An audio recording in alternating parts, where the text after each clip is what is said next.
Hey everybody, we're live. A little bit late, but that's okay because we're still live. I'm still finna stream. I don't care. It don't matter if I stream an hour late. I mean, it does. I would vastly prefer not to stream an hour late. That feels very well. It shouldn't feel like anything because I don't necessarily owe anybody's streams, but I wish I could start on time all the time. I wish I could just be like a well-oiled machine, but alas, I'm not. Anyways, I am here though. I am excited to bring you today's topic. Actually, y'all, I'm going to be real with you. I'm going to be radically open and honest. We have a lot of different topics to cover, especially because today's main topic isn't really that serious at all. So besides the pop music variant controversy that has resurfaced, we have a variation of this conversation every couple of years, and it's funny seeing like which artist gets the flack and win. I also wanted to talk a little bit more about the Michael movie because critics reviews are coming out and they're not good, and you're also getting statements from various people. That's whack. That's cringe. I wanted to talk about Russell Brand. Barely. I don't really want to talk about him, but he's somebody I made a video about a while ago, like a couple years ago. Massive creep, and he recently just admitted some info that is just beyond insane. We have like smaller news, RE, Bruno Mars, Drake, and like this ice sculpture thing he tried to do. It was really stupid. I feel like, I don't know if anybody here actually knows who Andrew Huberman is, but if you do, I had like a brief note about him. And then I wanted to talk about Anne Hathaway and a gift that she received on the red carpet, which many people thought was interesting. But yeah, see, I came prepared. I really was like, nah, we got some good stuff. I've been doing this lately where I just realized I forgot to turn the fan on again. It's so hot. Anyways, you may be confused of like, well, if it's so hot, why are you dressed so warmly? You don't understand. There is a very fine balance between like me wanting to be cold and me wanting to be warm. Sometimes the temperature I'm looking for is me dressed warmly while cold air is blasted onto me, and that's more so what I'm looking for the most part. It's all a very, very specific math. But hold on, I'm gonna do. Okay, wait. That's one of my fans. Ooh.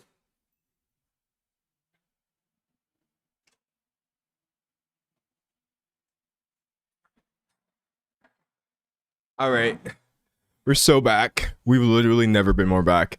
Anyways, let's go. Sometimes I'm looking forward to these topics. Good. The Olivia Rodrigo one is the only one that I actually have an outline for. All the rest of them are literally just going to be me vaguely pulling up websites and looking at them. But I will say this. I am purposely coming at you with a topic that is not that deep. This is intentional. If you watch today's stream and you think to yourself like, this isn't really that important or this isn't breaking news, I know. I cover a lot of things on my channel that aren't really that serious, but honestly, chat, my last two videos, one was about somebody who had like multiple allegations against them and is a Nazi, and the one before that was about someone who has multiple allegations against them, including pedophilia, and I can't. So I thought, what if we just talked a little bit about a popular celebrity, but somebody who has a controversy that's a little less serious. I didn't want to make another video about Satan today. And I hope that's understandable. I'm also going to reiterate as well. Someone said chat is crashing out about the title. I won't say chat is crashing out about the title. Maybe some people don't like the title, but let me explain this to you. If you don't like the title, you definitely wouldn't have liked my original title for this stream. Because I was actually going to here, I'll show you what I was going to name it. Just for context, I really like fan opinion or whatever might be the least important thing to me when it comes to ideating my stuff, because I just don't care what y'all think at all. But look, I was initially going to name it Olivia Rodrigo's, oh wait, I want it lowercase, there we go, chart chasing cringe circus, because I was like, this is such a good title.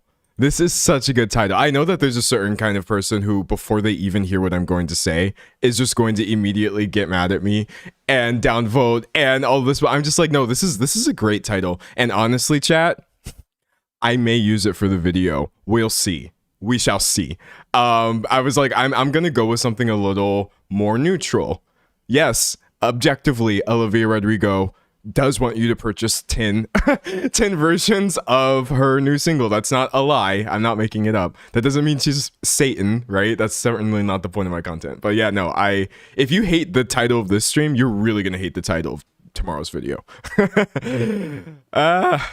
Anyway, someone said you were cooking. Look, I'm gonna keep it. I'm keep it written down. It may come in handy.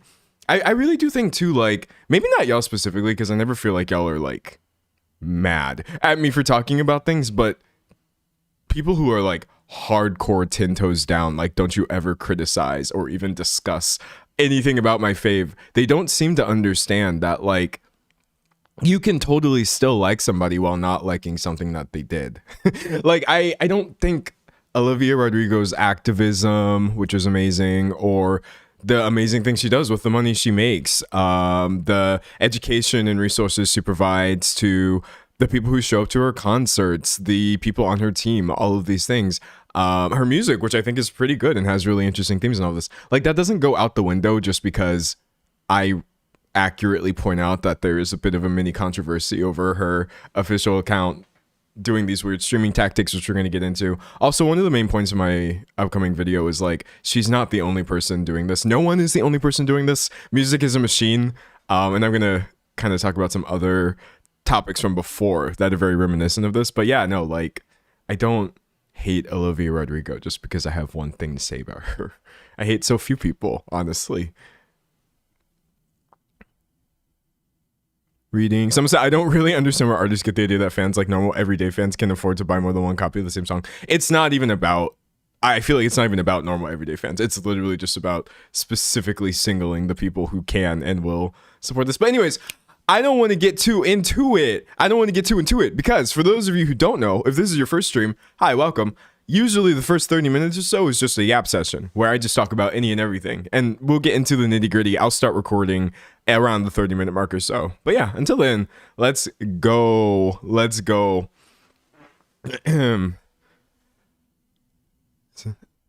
Someone say your hat's so cute. Thank you. I wanted to re-wear this hat so many times, but it got like bad associations in my mind because this is the exact hat I was wearing when the Caleb Hammer stuff happened. And then there was a bunch of pictures of me plastered over the internet of people talking about what was happening, and it was me in this hat just looking kind of like, or whatever face I was making in the thumbnail. And so for months, or a couple months, or however long it's been, every time I looked at the hat, I just thought about that, and I was like, I don't want to wear this, but I wanted to wear it. And so today I was like, you know what, I'm putting back on my goofy hat. We're going for it, dog. We are going for it. Someone said, I love your face piercings. Thank you. I'm going to get these labret bars downsized next week, hopefully, if my piercer says it's okay. Because they are a little long, but they have to be. That's how that works. Someone said, any update with the Caleb Hammer situation? There will never be an update. Dog was all bark, no bite. All hat, no cattle. You know how it goes. Reading. Someone said, bury the bad feelings with good feelings. Exactly. We'll create new videos wearing this hat that are good and that nobody threatens to sue me over. Reclaim. I'm reclaiming it. You understand. I'm taking my power back with this hat. And that's on period. But yeah, don't worry. This is not one of those videos where I'm just like, oh, celebrity people are slightly mad at her. This is her chance to be demonic and act like she is worse than the other people I talk about, who are oftentimes literally like accused of rape and other things. In fact, I even highlighted a comment. I'm sorry. Chat, I'm spoiling because I really, really, really like this topic. I really like this topic, but I'm spoiling. I shouldn't be showing you this. But I even highlighted this comment that I wanted to read of somebody referring to this chart controversy that we're going to get into, saying, please let this be the downfall. She's always sucked, referring to Olivia Rodrigo. No, she hasn't. That's just subjectively not true. It's totally okay to not like her music or image or whatever your problem is, but I will say, like, I would like to also be wary of, just because there's something to talk about finally when there usually isn't for someone like this, doesn't mean this is actually like, let's pull Olivia Rodrigo's over party. And this kind of energy that I encounter whenever I'm talking about literally anything is so annoying, because then I feel like I always have to jump through hoops or bend over backwards to like swear to people that this is not what I'm doing. Just by talking about something online, I myself am not trying to start some sort of like whatever, but I'm also not the kind of person who's like, well, I just can't say anything. It's so cringe. It's so annoying.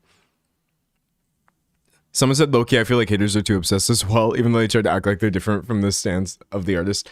There is functionally no difference between a hater and a super stan, honestly. Not even from like a financial perspective. Because the thing is, like, disliking somebody's work doesn't mean you're a hater of them. Like, I'm trying to think of an artist who I don't really like their work. Oh, Post Malone. Not a fan, dog. Well, wait. I kind of am a hater. Okay, wait, that's not fair. I'm trying. Okay, hold on. Let me try to think of somebody who I'm not a hater of. I just don't like their music. Okay, I've got it. The Beatles. I've talked about this before. I don't really derive much joy or feeling from their discography, so I don't put it on because I don't really like them. That being said, I'm not a Beatles hater. If I was somebody who actually is like, ooh, let's come together today to talk about how much I hate the Beatles, and I'm in comment sections where people are talking about them, talking about, oh yeah, the Beatles always sucked, I hate them, I hope, like that level of energy that people bring to things that they don't like is actually so beneficial for the people that they're talking about, and to me is like an incredibly odd usage of time. But again, glass house, me casting stones, I am here running a channel that's mostly just talking about other things that other people do, but I don't understand that one. Like, if you really don't like someone's music or their work or whatever, and there's not really anything to criticize, why do you need to devote like an entire swath of your energy to... Aren't there enough things to hate in this world? That's how I feel. I think I have enough like rancor and energy. It already gets exhausted when I direct it to places it actually should be, like the powers that be, etc. But yeah, the thought of like doing this for someone online is wild to me, dog. It's wild. Some said let's come together to talk about the Beatles. Oh, see, that wasn't even intentional, but that's pretty good. Sometimes I don't have enough energy to care or talk about people's music that I don't like. Yeah, no, I'm usually just like, oh, that wasn't for me. And then the story ends. It's a boring story, but...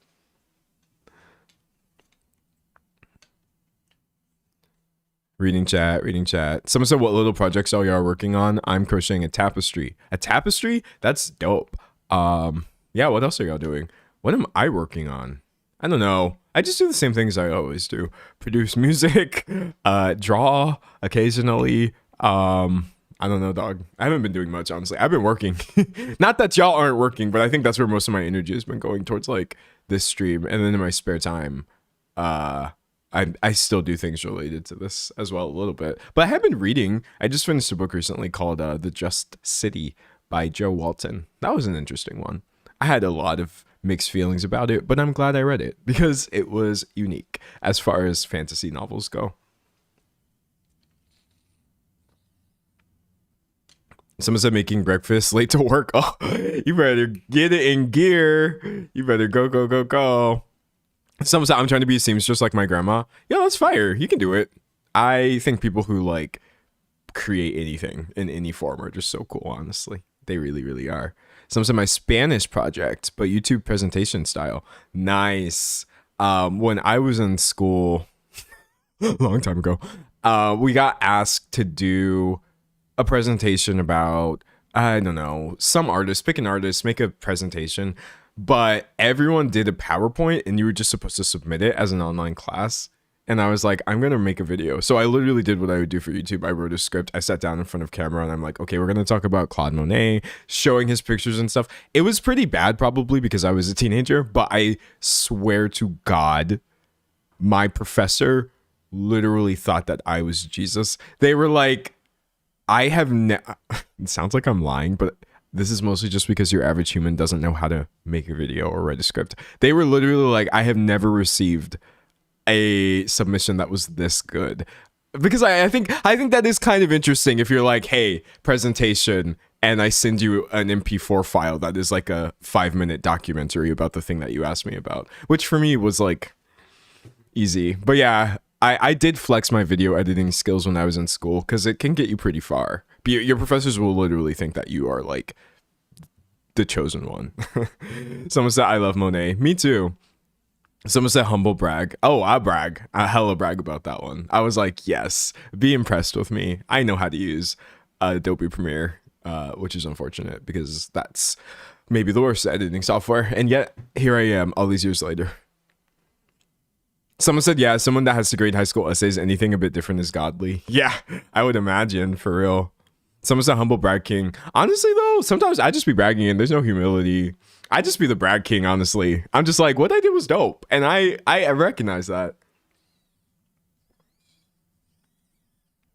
Someone said it's such an ego boost when a teacher asks to take a picture of your painting to show as an example to future classes. Yes. Yes, it is. It really is. That didn't happen with my painting per se, but once I wrote a script or it was for public speaking. And yeah, I was asked essentially like, hey, can you give me this so I can use as an example? And I'm like, sure, go ahead. It's so fun when that happens. Someone said, I need to know, have you played Expedition 33? Yeah, I've talked about it before.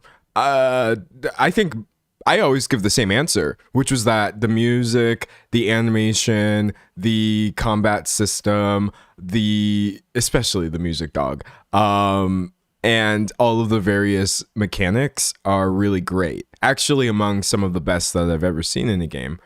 But for me personally, the story and writing wasn't as earth-shattering as it appeared to be for most people, and that's fine. It's like if like 6 out of, I was gonna say 7. I don't want any 6-7 jokes today. If like 5 out of 6 elements of a game I think are the greatest thing I've ever seen, and maybe 1 I just didn't feel like was that great, it's still a good game. That's how I feel about Expedition 33. Also, I'm a bad person to ask because in general,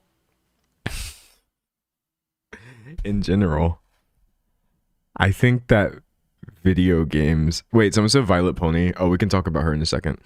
In general, I think that video games don't have the best writing, even if they're considered to be really good writing. I think like 9 times out of 10 when somebody brings a game to me and they're like, the story, the writing, the characters, and then I play it and I'm just like, this is actually like not well written. And I'm not going to sit here and give you other examples because then everyone's going to get mad. I'm literally talking about some of the most critically acclaimed games of all time. God, there's just something about the way that so many video games are written and I'm just like, dog, y'all need to like read some books. I'm sorry. That is bad. And that is elitist and cringe. But I can only be honest. I still play them because I love video games and I love the artistry that goes into it. I love the storytelling. But yeah, good writing in a game? less likely than you think. Someone said, what do you think about Noah Khan? Okay, hold on. First, I have to mention Violet Pony, then I'll talk about Noah Khan. Violet Pony is dope. She's got to be one of the most talented people making music ever, right? Obviously. I listened to Monarch of Monsters or whatever that album is called, and I was like, how is this possible? And then she also put out a new album like the other day, and I put it on, and I was just like, this isn't even serious music. Like, this is literally just a mixtape, and it sounds better than other people's entire albums. She's super dope. And I think that Noah Khan is great too. I mean, they're kind of like polar opposites. I would say Violet Pony's music is very aggressive, niche, painful, loud, experimental, electronic, rock, pop vibes, whereas Noah Khan is just like stomp, clap, hey vibes, and a lot of really great folk writing and smaller emotional themes and stuff like that. But yeah, I really, really like his voice. And what's really funny, I don't like the genre of music that Noah Khan makes almost ever. Most people's music that sounds like this, I'm just like, dog, rips headphones off, stop it right now. But I swear to God, there's just something different about bro. Like, he writes the hell out of a song, and I feel like no matter what genre he was doing, it would probably be good because he's just that good of a songwriter to me. But yeah, big fan of Noah Khan's music. I liked his new songs that he's putting out, hopefully for some new project. And I think my favorite Noah Khan song of all time would be Orange Juice, because I find it to be devastating. It hurts to listen to a lot. Anyways, someone said Ethel Cain. We've talked about Ethel Cain before. I like her. Someone said video game writing has to be adaptable into something playable, so obviously books and films will be better. Well, here's the thing though. I've played video games that have really good writing. That's the thing, is it's not that I'm actually comparing the what am I trying to say? Like, staples of the art form itself to other ones. Like, there are playable games that have writing that I myself think are like really, really dope. Here, I could give you an example. Even though literally no one has ever heard of this game ever for some reason. But Pentiment, dog, it's so good. It's like based off of oh god, what is that book called? I can't remember. Anyway, it's like loosely inspired by this old book essentially, but like this is great. This is a very they are burning stuff. This is a very great game, and like, you play it, like, yes, it's more visual novel adjacent, but there is still a mystery. You do still have to make choices and stuff like that. It probably could have been a more gamey game if the graphics were different and stuff. And like, I think that writing is dope, honestly. So it's not purely a video game issue, I feel, for me anyway. For me, what is that book called that I can't think about? It's also this it's Umberto Eco, I think. Wait, let me see. Okay. Yeah, The Name of the Rose by Umberto Eco. Also, by the way, have y'all ever seen the movie that this is based off of? Because that movie is crazy. It's really good, in my opinion. I mean, definitely a product of his time. But low-key, The Name of the Rose is really good. I like it. Some said 100 Line is great writing. 100 Line was really fun. I enjoyed that one. And I like the battle mechanics in that one. It was really cool. It's so good, dog.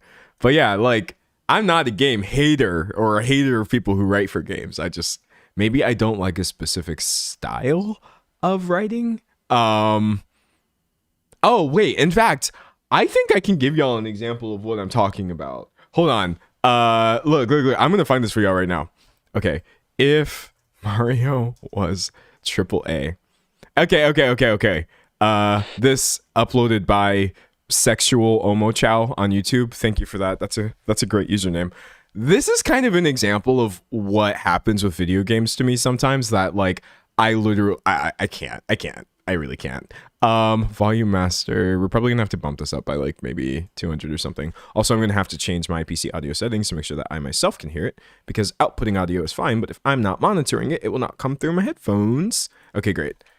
Easy peasy. Simple fix. All right, listen. Good. You made it. Now it's still so quiet. Hold on. Wait, we're gonna fix it.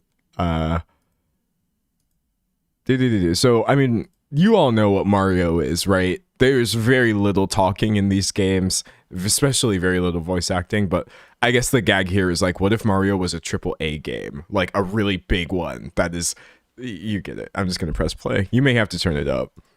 Good. You made it. That you, Peach? I see Toadsworth roped you into this too. A monarch's job is never done, but we can talk more later. Bowser's castle should be just up ahead. I thought I smelled something burning. Focus M. Bowser's got the power stars and you know what that means. Yeah, trouble. Exactly. So watch your back. Oh, and if you find any red coins out there, make sure to grab those too. Collect enough and I might just have an upgrade waiting for you. Alright. You're the boss, princess. Okay, Mario. Time to party. Alright. I'm not saying that all games are that bad.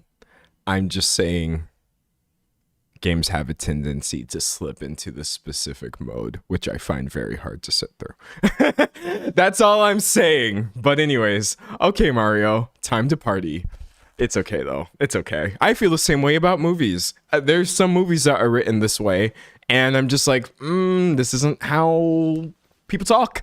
And then there's some movies that are written in a different way that I find really amazing. But then you know what the problem is? When I like movies, people think that they're bad. And when everybody likes a movie, I usually don't. Like, I'll give you an example. Wait, hold on. Let me see if I can. Oh, I remember what this is called. Hold on. Okay, great. So, like, You Hurt My Feelings. You didn't hurt my feelings. I'm just talking about a movie called You Hurt My Feelings. This A24 flick, this has bad reviews. A lot of people didn't like this. I mean, 6.5 out of 10 is pretty mid, even though critics did enjoy it. But me personally, I thought that this was like a perfect movie. It was so good.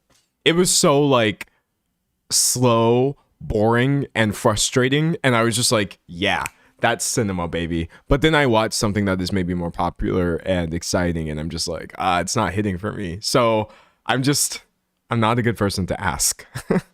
Someone said, wait, have you watched Project Hail Mary? I have not, but I've heard good things about it. All right, anyways, that's all I've got to say. That is all I've got to say. All right, I'm going to close all of these extra tabs, and we can probably hop right into it. I kind of don't see why not. Let me close this one. Close this one. So did you watch I Saw the TV Glow? Yes, that's an example of a movie that I thought was really good that I don't really think your average person would enjoy it at all. I Saw the TV Glow is a great movie. Wait, going back over here. Maybe it has good reviews. I hope it does. Oh, God. Literal 5.8 on IMDb. 3.5 out of 5 on Letterboxd, which is like fine, I guess. A 7 out of 10. And IMDb is a terrible website anyway, but like, I swear to God, this is a really good movie. It's literally so good. But even as I was watching it and as I finished it, I was just like, no one's gonna like this movie, dog. Everyone's gonna think this is just boring, weird, frustrating, uncomfortable, and uneventful. And so I just have bad taste in movies, and that's fine. Adjust beanie horns. All right, close enough. I feel like it's asymmetrical, but that adds to the charm. Anyways, someone said you look so much like the main actor. I do not look like, what is his name? Justice Smith. I swear to God, I literally look nothing like this man. Images. I think we're both like, well, okay. You know what? Out of all the comparisons that I've gotten, this is one of the less horrendous ones. This is one of the less terrible comparisons. I do still maintain I literally look nothing like this man. I'm just soft in the face as he is as well, but like, no, dog, I promise you we don't look alike. We really don't. Someone said it's a cheek dimple. Someone said I can see it. Yeah, I'm on the verge of slightly seeing this one. You are not crazy, commenter. I see what you're laying down, but I'm not picking it up. You feel me? All right. Anyways, start recording. Everybody say hi. Say hi to YouTube right now. We're gonna be talking. I'm excited.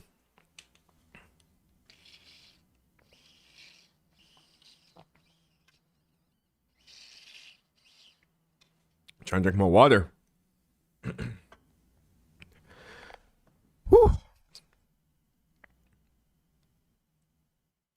All right, we're good. Sometimes I love Yule's songs on I Saw the TV Glow. I love all of Yule's songs, including that one. Caroline Polachek has a good one on there too.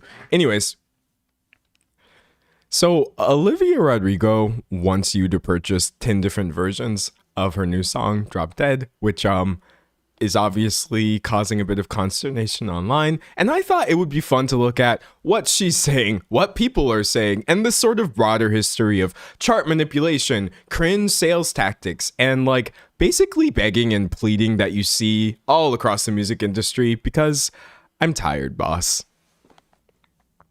That was a pretty good intro. Okay, I think we got it. You can stop saying hi. That's good. We got it in one, dog. We got it in one. That was fire. Okay, next, I'm going to set people's expectations. That's the next thing I'm gonna do because like I'm already off track. But like, chat, I swear to God, y'all don't know how weird comment sections get if you don't set the tone up front. They get so weird. Like if I was to just say that in a bubble, excuse me, and then immediately jump into my Olivia Rodrigo discourse, I swear to God, the entire comment section would just be full of the weirdos who hate her for other reasons and are like, yeah, finally, new creator here to take her down a peg. So let's go ahead and do a disclaimer. Disclaimer. I know I talk a lot about people on this channel who are like literally Satan or alleged to be by multiple people. That is absolutely not what we're talking about today. I'm mostly referring to a shady practice that Olivia Rodrigo is not nearly the only person to do. In fact, it's pretty much inescapable in pop music at this point and all genres. And I think that's why people are kind of frustrated. But Olivia herself, she fine. She aight. All right.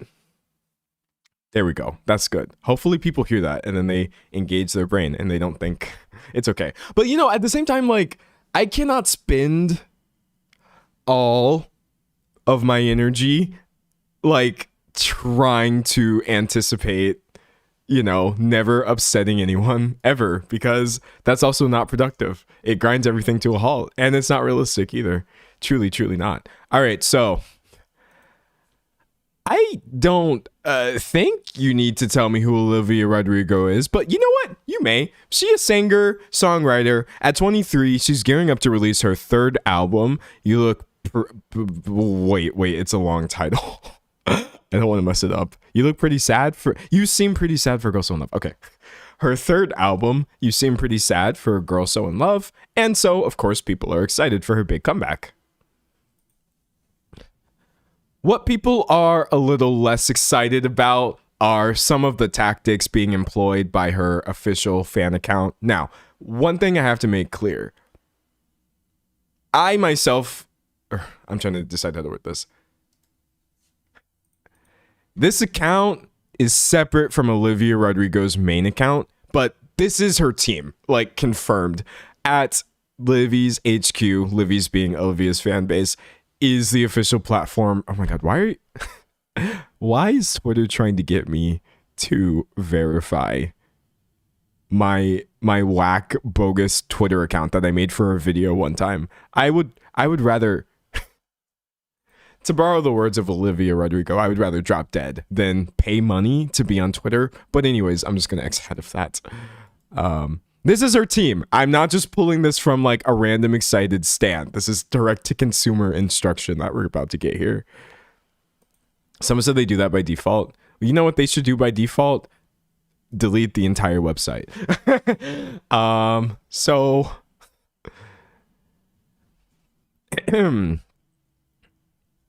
pulling up Drop Dead. Okay, cool. Gotta mute it because we don't want that copyright claim, bro. So Drop Dead is the comeback single. It's the lead. And when it first dropped, I did see a lot of people excited about it. I myself was. I think it's a pretty good song. This isn't really criticism of the song itself. It's the fact that besides Drop Dead, trying to pull right here, Olivia began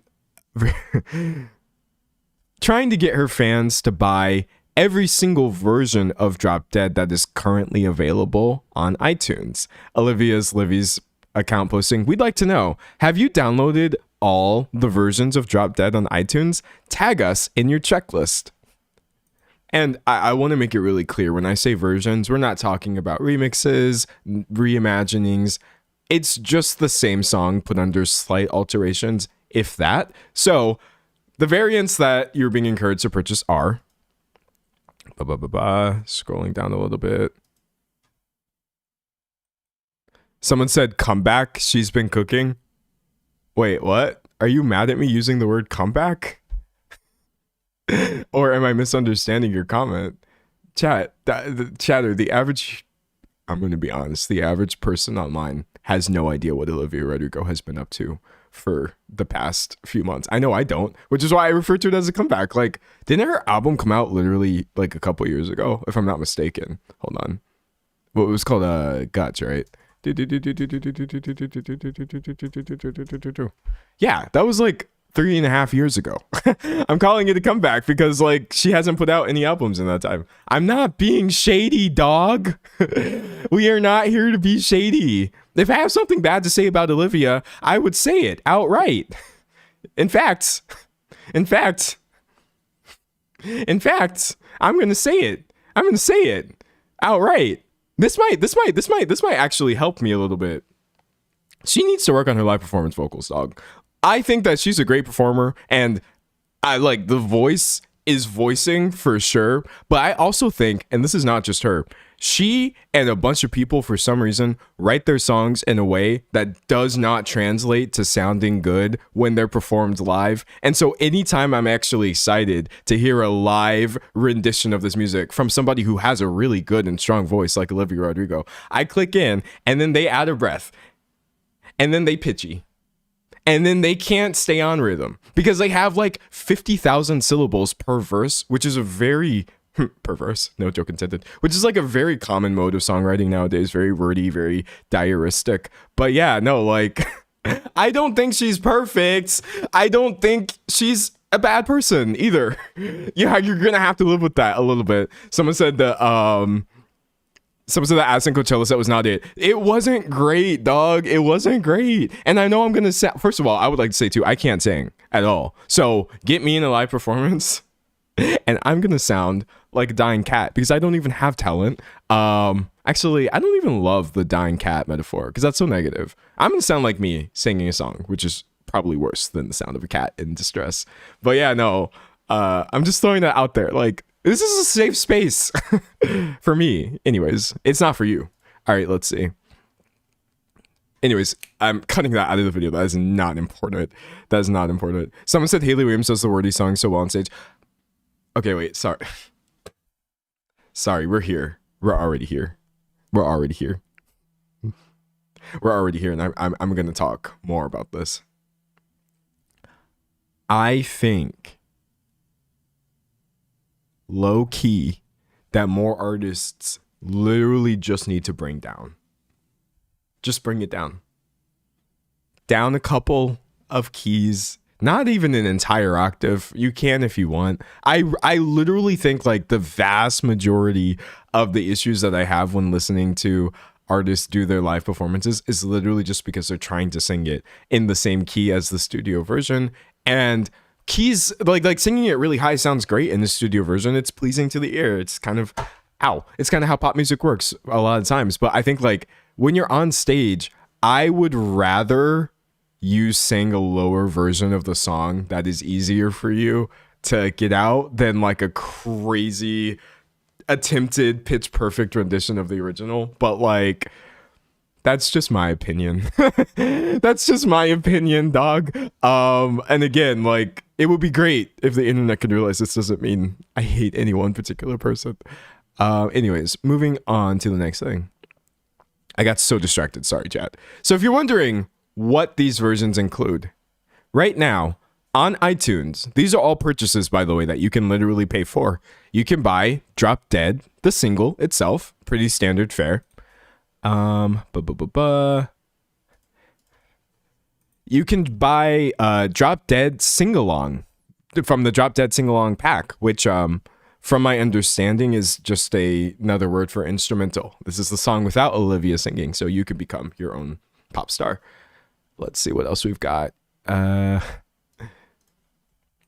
You can buy Drop Dead We Can Go Real Slow version, which is a slowed and reverbed version of the single, if that is more your fancy. I have to say, I'm not going to lie, a lot of songs do sound better when they're slowed and reverbed, but that's mostly just because maybe it's just because they start reminding me of R&B sometimes, and that's just one of my favorite genres. That's neither here nor there. You can buy Drop Dead, the Most Alive I've Ever Been version, which is a sped up version. Again, I will say a lot of songs sound better sped up as well, but that's also because, like, does anyone remember Nightcore? Or is that literally just me? Is that literally, am I the only person who sometimes I feel like I made this memory up. Okay, yes. There was this like mini weird online-ish adjacent genre of edit called Nightcore, where people would take songs and like pitch up the vocals to where they almost sounded like Alvin and the Chipmunks type stuff and play it faster and like sometimes do remixes for them. And then like you would post Nightcore versions of songs with like little anime. It says right here, combine vivid anime style visuals with sped up music. And you would have like the anime girl wearing headphones art. Yeah. You would, oh wait, these are all AI. Okay. Oh, that's sad. Hold on, wait. I'm going to change the time to get rid of images that were made after 2015 because all of this happened before that. Yeah, this is what I'm talking about, dog. You would have like the thumbnails would be just like these anime girls wearing headphones. Like this image right here was very much the Nightcore vibe. It was a whole thing. It really did happen. I swear to God. But anyways, yes, there's a soft spot in my heart for sped up songs due to Nightcore. Anyways, very much not on topic. All right, getting back to the variants that we can buy. What did surprise me, I didn't know that you can purchase music videos on iTunes. But yes, if you would like to pay, I think $2 or $3, you can purchase the music video itself of Drop Dead, which I guess makes sense. What else?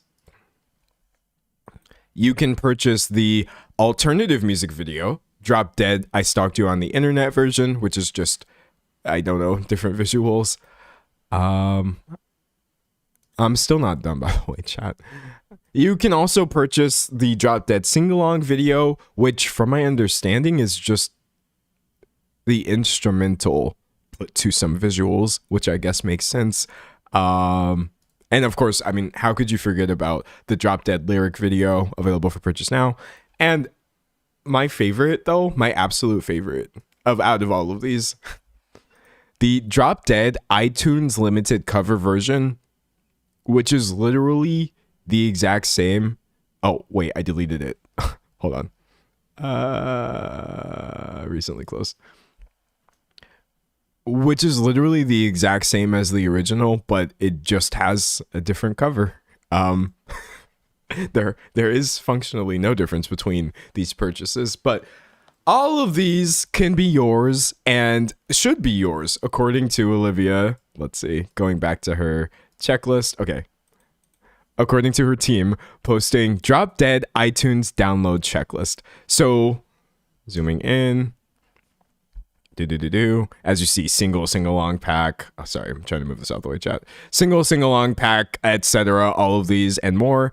And what I think is really interesting is the phrasing of all of this definitely leads people to purchase all of these in the hopes of being noticed by the account. Tag us in your checklist, they say, and we see in the replies, well, of course, we see somebody has purchased all of these versions. Somebody says, I had to get them all. Somebody purchasing theirs and saying that also you should follow these people right here. I bought them all, says this Livy. Everything, obviously. I got them all and the vinyl. And it's like, I pressed the wrong button. And it's just like, okay, I get it. Purchasing a song 1, 2, 3, 4, 5, 6, 7 times on this checklist is one thing. In addition to this, we also have these streaming instructions that her account put out, which I'm sorry, they kind of remind me of the Justin Bieber Yummy promotion scenario. If that doesn't ring a bell, because it happened almost 7 years ago, don't worry, we'll get into it in a second. Let me pull that. Checklist. Where is the chart reminders? Oh, here we go. Okay. So being billed as chart reminders. Here are some charting reminders while you stream, download, and support Drop Dead, which I do have to say, like, the idea of supporting a song is really funny to me because I just listen to music, dog. I don't support it. I don't really care if a song is number one at all, but if I did, this is what I would have to do. Zoom in. Oh, I am zoomed in too far. We're going to zoom out. While listening to the song, these are do's and don'ts. While listening to the song on any streaming platform, sorry, why did they post this with such small text? Probably most people are reading this on their phone. Anyways, while listening to the song on any streaming platform, you must listen to the track for more than 30 seconds for the play to count as a full stream. Host your own station head parties or join other fan listening parties and include Drop Dead in the playlist. And be sure to have 3 songs in between Drop Dead. Don't just fill a playlist with Drop Dead. You need to arrange it in a way where it counts as separate listens and not a repeat listen. Purchase all variants of Drop Dead on iTunes. Don't forget, there are 7 versions to buy. As you see at this point, there's more than 7, but yes, this is what we're being told. Purchase the digital download of Drop Dead on Stationhead while attending or hosting listening parties in the Livy's channel. Make sure to fully download the Stationhead digital download from your email to make sure it counts towards the Billboard charting. You can purchase songs across all platforms, 1 digital copy per email, IP address, and billing address. So if y'all got any extra IP addresses, you could purchase multiple copies of this, actually. And that actually sort of brings me to today's sponsor. Just kidding.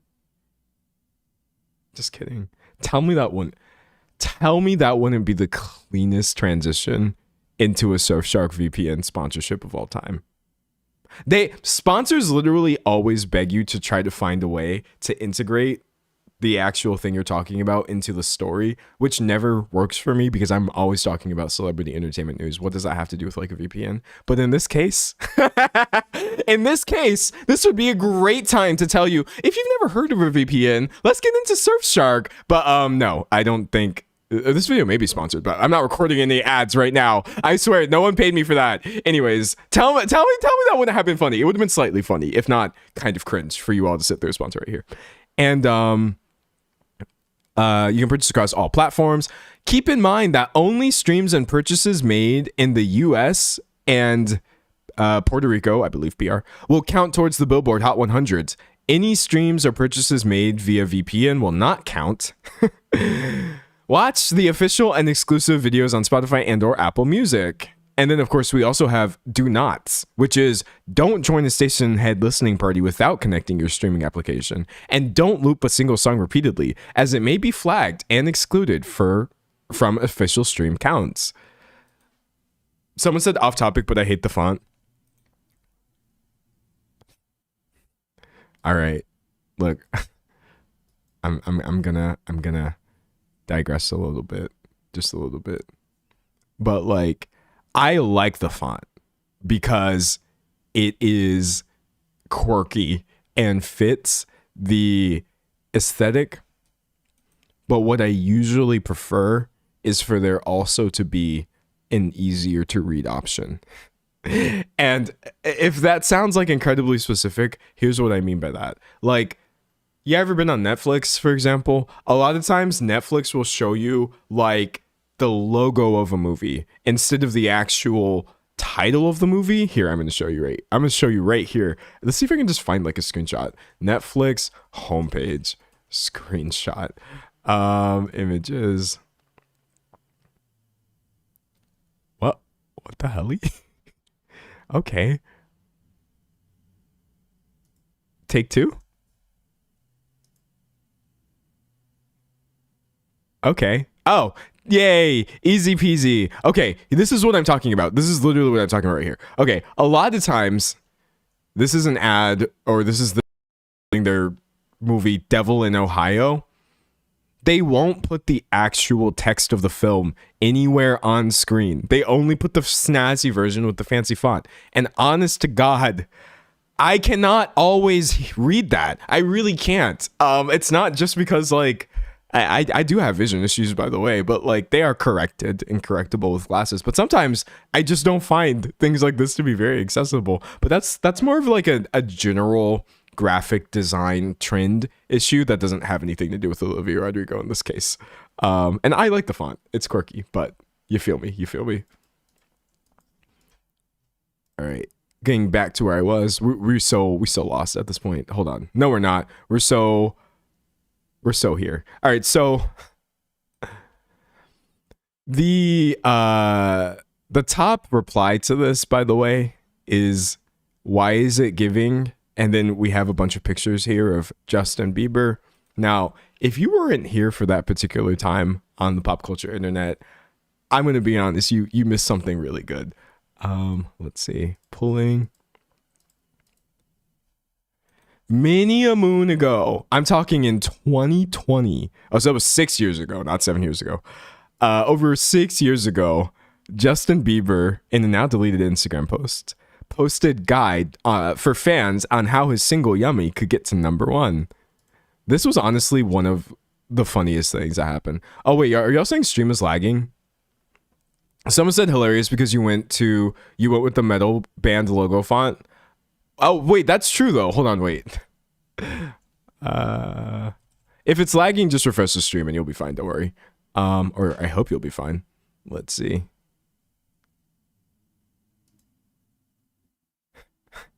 Okay, that being said, though, like, I'm one to talk, right? Oh, wait, did you see my me that my sister made? Hold on, wait. Let me tab over to that. That one was dope. Look, it's me in Tomodachi Life. I didn't make this. My sister made it, and I think she literally did incredibly. she did an incredible job with this.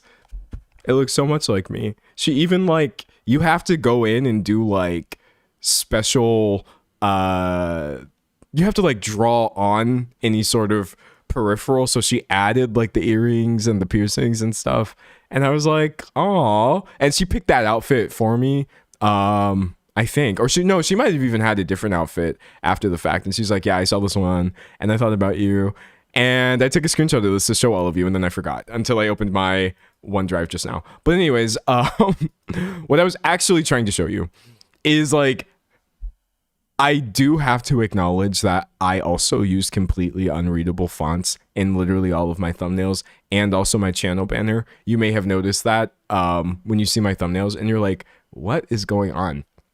But I maintain that this is not intended to be read. Nothing that I'm actually putting back there is because I want you all to read it. I just think like, it's a fun way of filling the space in the background. Like, what does this say, for example? I don't even remember what this is supposed to say. Oh, maybe it says, yeah, no, I have no idea. So I'm a fan of unreadable font as well. I mean, also, my hoodie, this is font, I think. Or maybe it's not. I don't know. But yeah, I'm I'm a bad you know, it is what it is. But this is intended to actually be read. Someone said I didn't even notice. Yeah, someone said they eat though. It's like a magazine cover. I was very magazine inspired by my thumbnails. I really was. I love the way that magazines oftentimes have the subject obscure. Sorry, we're so lost. Let me get back on track. I have too many tabs open. And most chat, this is really funny. I have like 50 tabs open, and most of them are just Olivia's single.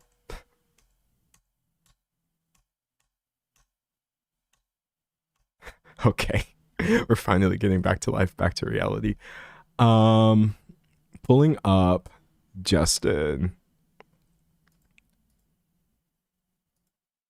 All right, I found him. So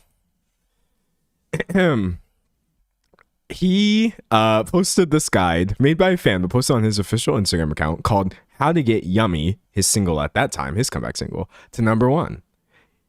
Stream on Spotify by creating a playlist with Yummy on repeat and streaming it. Don't mute it.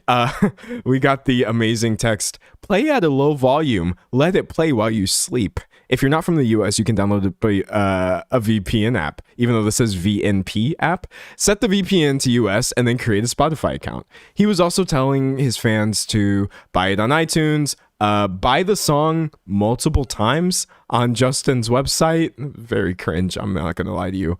On YouTube, don't repost the video, link it. Stream it on YouTube by logging out of your account. Don't skip ads, don't mute it, don't repeat, refresh, Justin says. This at the time just came across as so like deeply, what's the word I'm looking for? Desperate and cringe that Justin kind of became like the laughing stock of the internet temporarily overnight. Justin Bieber criticized over Yummy streaming strategy, also known as chart manipulation. Also, we got this great Danny Gonzalez video out of it. Does anybody remember this? Who here? Wow. This is all of this is making me feel so old. Who here remembers this video where Danny goes over this a little bit, and just also the song itself not being super amazing? It was really fun. Also, I made a video about this on the time too, but it was just me yapping for 10 minutes. It wasn't really anything that important. Someone said, I remember this. It was so weird. It was so deeply weird. I guess what is maybe like, oh, and not only was it weird, but it didn't even work, which I think is genuinely hilarious. Pulling this. Bro did all of that just to debut at #2.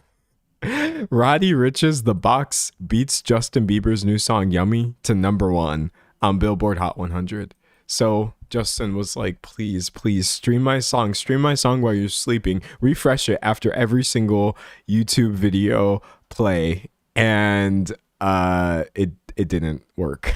Justin says at the time, thanks everyone, so thankful, #Yummy, at Roddy Ricch, you had to go and make a banger, SMH, haha, you're the man, love your song, congrats on your first #1, everyone go stream The Box. I can only imagine bro was typing this through like clenched teeth, but this is hilarious, a hilarious little bit of pop music history. What I think is unfortunate, some said The Box is a much better song. Yeah, it is though. What I think is unfortunate is like, as funny as that was considered to be, this is pretty much the norm across the streaming industry for reasons that are not always 100% in the artist's control, but are not any less jarring regardless. Hold on, I'm gonna pull open my next topic. Someone said, imagine having Yummy in your dreams. I might cry. I might honestly cry. Someone said, through gritted teeth. Bro was punching air. You could feel it through it. Like, congratulations, Roddy. Anyways, before I move on to, not move on, we're all still in the same realm, but is there anything y'all have to say about this before I move on? Or, am I like handling... Are you okay with my handling of this topic? Try to make sure I'm not coming across as cringe. I think too, when I say a lot of times that I'm worried about like coming across as like a hater or whatever, I never actually show y'all an example of what I mean. But And I'm still not going to, because platforming people like this would be insane. But you know, there's a lot of accounts run by people. Actually, I'm going to make it a gendered issue. I am. There's a lot of accounts run by like dudes, just like weird dudes who like sit on the internet and just like literally hate on everything. Honestly, like female celebrities do. Like there's a lot of these on TikTok is where I mostly know though. Just like some guy with like the really annoying it's like that little mic that they hold in their TikTok videos, and they will like green screen themselves on top and be like, you guys, this person's getting canceled over this, shady. And I'm just like, dog, this is so cringe. And but it's such a thin line between what I am mostly trying to critique, which I believe would just be like the profit over everything, capitalistic tendencies, turning music into something that's not fun of it all, as opposed to just like, you know, hater party for any one person. With that being said, I would like to talk about someone said, yeah, those guys need a hobby. I mean, unfortunately, it's not even just a hobby, it's a job. They've been making bank by doing this, and I'm just like, dog, that's one way of doing it. Someone says, it's always that mic. It's always the same mic. Hold on. Hold on. It's always the same mic, too. Let's just get a picture of Olivia. I'll show you how badly this could have gone. And if you know the kind of video I'm talking about, let me know if you've ever seen anything like this. Okay. So I think the thing is, this has to be like, we have to make this TikTok format, right? Hold on. I'm gonna take my desktop. Where's my desktop? Okay, I'm going to shorten my desktop on purpose. Properties. We're gonna add a filter.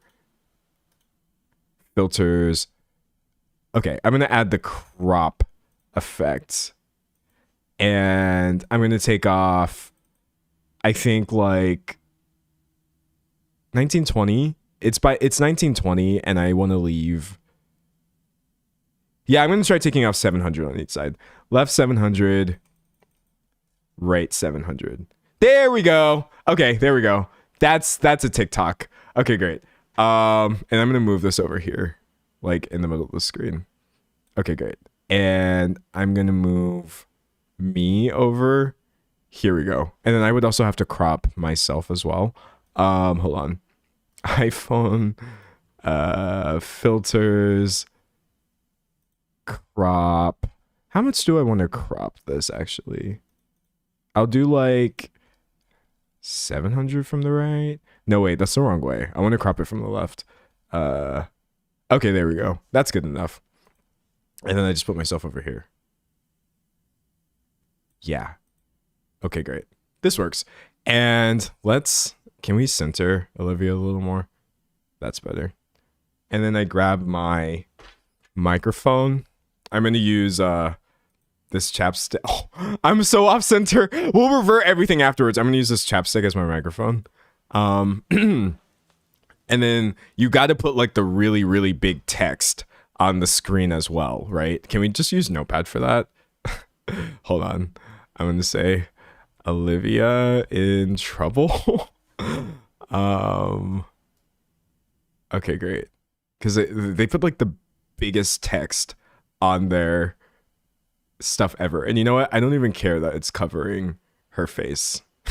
We all know what Olivia Rodrigo's eyes look like. All right.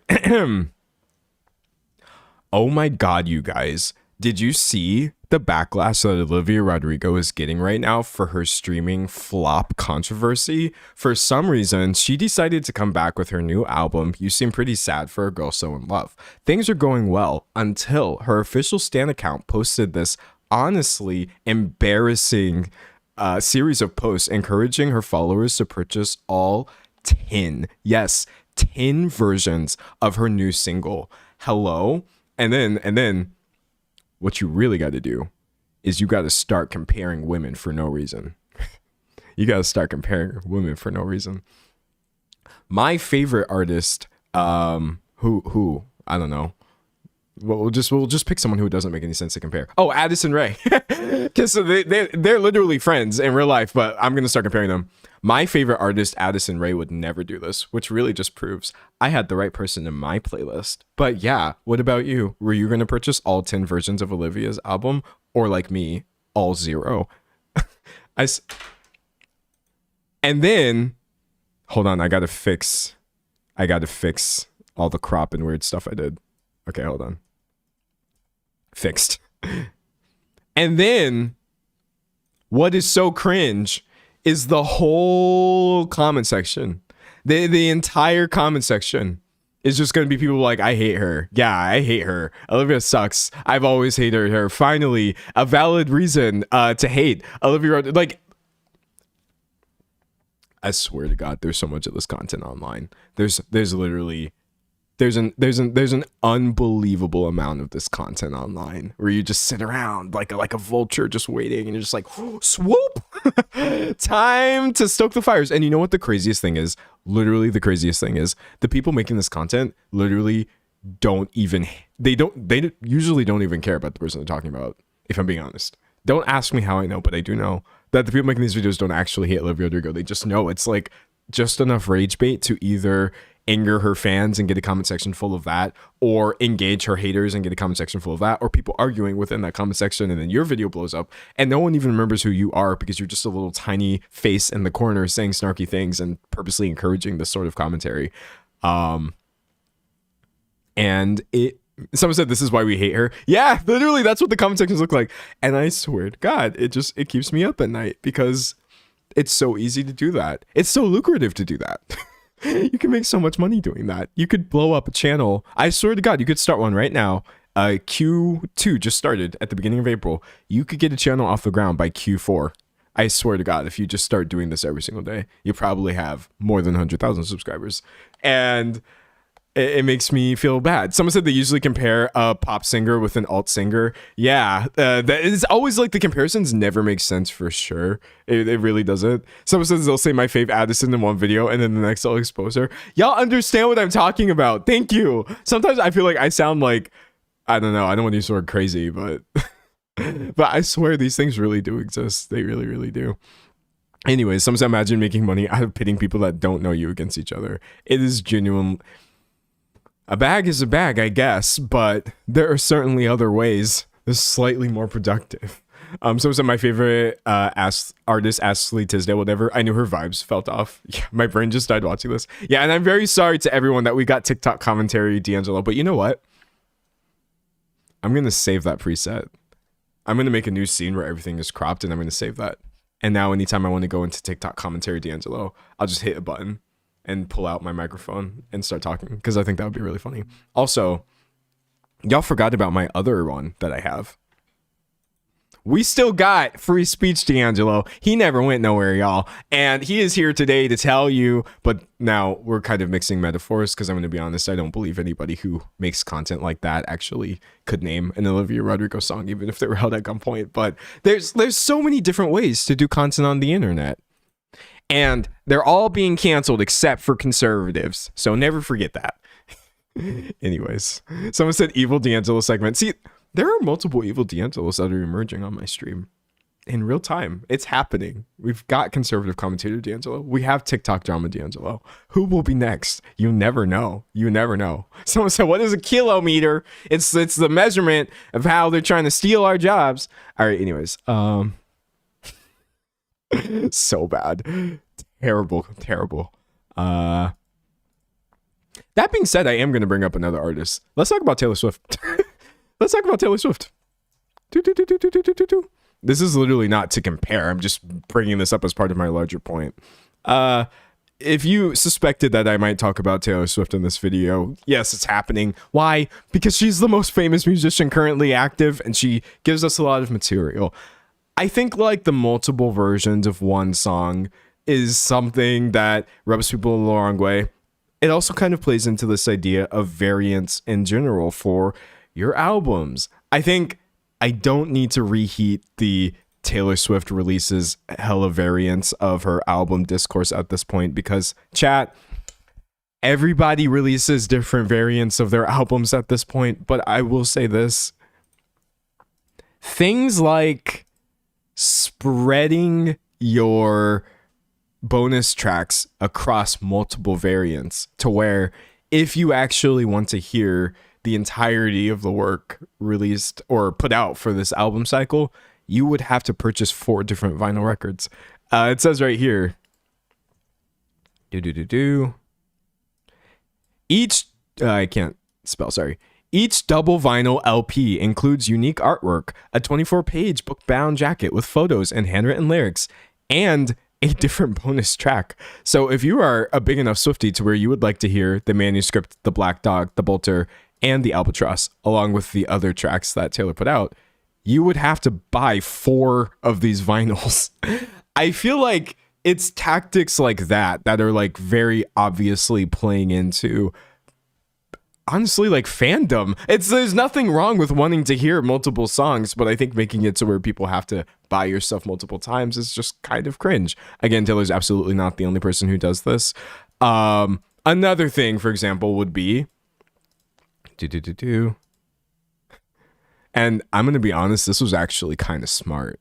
The combinable vinyl, which I had never actually seen before, but for Midnights, here, let's make it a little bigger. She made it to where each vinyl had like a quarter of a clock face on it, and if you wanted the complete clock, you would again have to purchase 4 separate vinyl variants, which is like, it's kind of smart. But at the same time, that doesn't make this come across as any less, like, I don't know, cringe. I think the overconsumption of it all, or encouraging people to own multiple things that they don't need, is just, it's painful. Someone says, shout out Billy for calling this out recently. We'll talk about that in a second. Someone said the clock one is cute. It's cute though. That's the thing, is like, I also hope I'm being clear in that, like, a lot of times you get really cool artwork out of these things. You get really cool bonus songs. I say the more music, the merrier. But these tactics just seem a little bit wild when, at the end of the day, I kind of thought it was just about making good music. But obviously, that's really naive and stupid. It's literally just about making money as much as possible. Also, while I'm here, I'm over here complaining about people doing like sped up and slowed down versions. Wait, that's bad. I switched my movements. I'm over here complaining about people doing like slowed down and sped up versions, but I have to say, in terms of remixes, a lot of these are not better either. Hold on. I can't help but think of the Chainsmokers remix that of The Fate of Ophelia that we were graced with, which YouTube doesn't even want to play.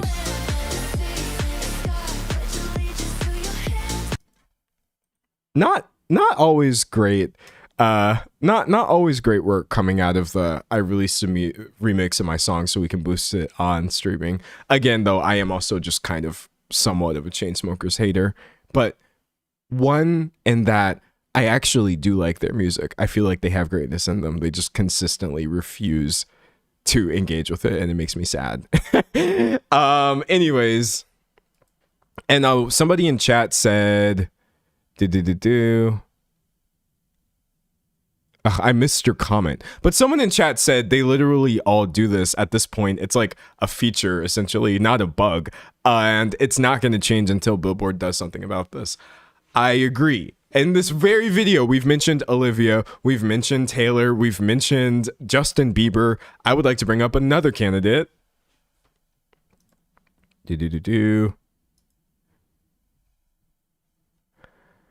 Travis Scott. Does anybody remember the Travis Scott Nicki Minaj bundling controversy in which Travis Scott's baby was catching strays on Twitter because Nicki Minaj was mad that Travis went #1? I'm reading chat. Someone said I need to know about the necklace people keep mentioning. What necklace? Someone said, when is money enough? Money is never enough. Oh, I'm going to read this comment too. I'm going to put this in the video. Someone said, even Billy does it. Charlie does it. Every big pop girl and dude does it. Yes. Pop, rap, all of this. Definitely not just an issue where like, oh, we all hate this one person now. And I wish somebody would not do it, because then I feel like that could open the floodgates for other people not having to do this. But alas, this back here, this right here, dog, was wild. Wait, someone said it comes across as fake, like I do not take your art seriously. I'm gonna read this chat. It comes across as fake, like I do not take your art seriously if you need to make multivariants for the art to sell. I have two different opinions on that. My first opinion is I agree with you. That, like, dog, how am I supposed to care about this when I have to listen to A version, B version, a bad remix, putting out versions of your song that literally sound bad on purpose just so you can get some streaming numbers because some people might add it to their sleepy time playlist or whatever. But at the same time, I'm sorry, like, if this sounds cringe or whatever, I think it's just really sad to be an artist in a capitalist society. That doesn't mean that we need to give a pass to, like, pop stars who are already richer than God for being greedy. That's not the point that I'm making here. I just think in general, like, when this is held up as the end all be all, this being money, and a lot of times the label will actually be the one who is overseeing all of these things, it must really, really suck to want to do music as a living and then enter the industry, and this is what it actually winds up meaning. Because I don't believe that any of the people I'm mentioning started writing songs because they wanted one day to have 7 variants of their vinyl available with like 4 different bonus songs and sped up versions of their singles. Yeah, I need people to stop doing that, but it just really sucks that this is kind of where we're at right now. Nothing is safe, honestly. Nothing is safe. Someone said, I think a lot of artists are probably highly encouraged to do this. I would imagine. I don't know, right? I can't say, like, I can only speculate. Obviously, this is something that would make labels a lot of money. So, and you've also, by the way, wait, I should talk about this. This is another point coming to me live. You usually don't get these. Hathaway on label issues.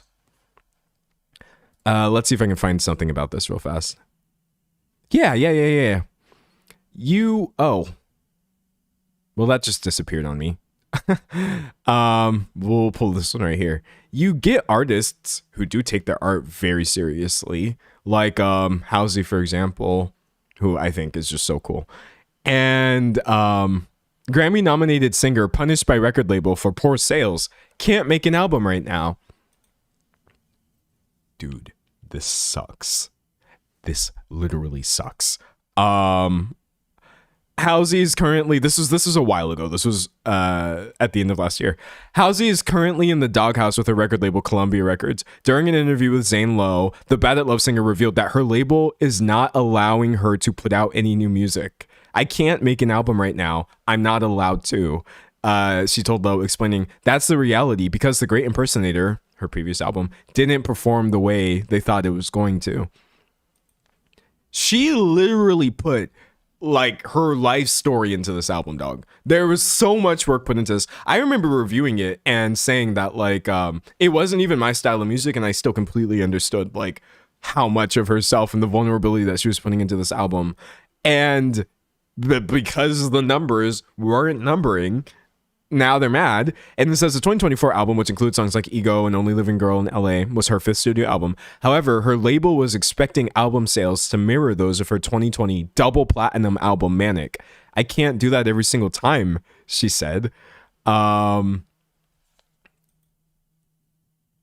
is this aspect of it which absolutely sucks. I think ultimately when people do have the ability to control whether you can release music at all, because all of your music is distributed via these people, and they are encouraging you to do really, honestly, spammy and annoying tactics to encourage repeat sales and chart artificially. What can you do? Hathaway kind of seems to opt for sometimes just not being able to put out the things that she wants to. She could have done the opposite. And what I think would be really interesting is like if instead Hathaway had done the opposite. And Hathaway was like, okay, new album just dropped. Here are like all of these versions and sped over and this, that, the other. And she literally like forced the album to go number 1. Then we would be having the same conversation of like, oh, this is annoying. This is cringe. So it is kind of a you know, damned if you do, damned if you don't situation, but it still shouldn't have to happen, obviously. Someone said they used to force them into using TikTok too, which Halsey's talked about, Lizzo too. Oh, that too. That too. If you've ever been cringed out because you feel like music on TikTok is being like artificially hyped up or whatever, Halsey spoke on this as well. And essentially there's a massive label push for people to make things trend on TikTok by making a bunch of TikToks with the sound, encouraging other people to do that, etc. So like, it is all completely fake and has nothing to do with the music. The album itself isn't less important artistically just because it may have had all that stuff behind it. Someone says she did kind of the multiple vinyl variants. Yeah, and I'm sure Halsey still had her variants at the end of the day. But anyways, moving on from that. I'm going to include that in the video though. That was a fun point. I like that. Someone said digital payola. The hype is so curated. It's insanely forced, dog. It's forced. Someone said this is why I like chaotic musicians on YouTube.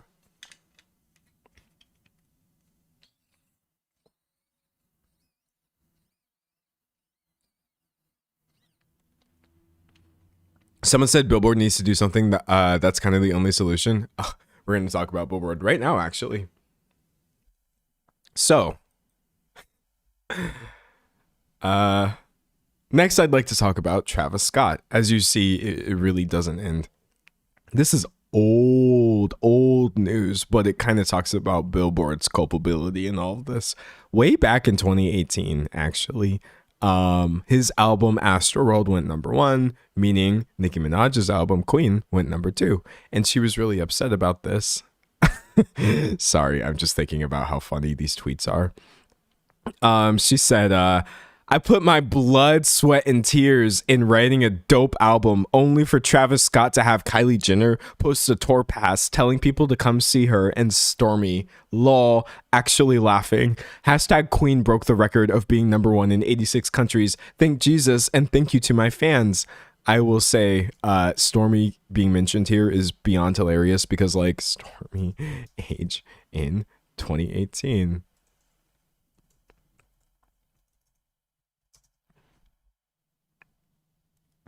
I guess she would have been under I guess she would have been under 1 year old according to Google. Chat. Being on Twitter mentioning somebody's infant because you're mad that their album went #1 is kind of wild to me. But actually, this is not me saying she had a point, or maybe it is. Wait, where did... Oh, here it is. Okay, here we go.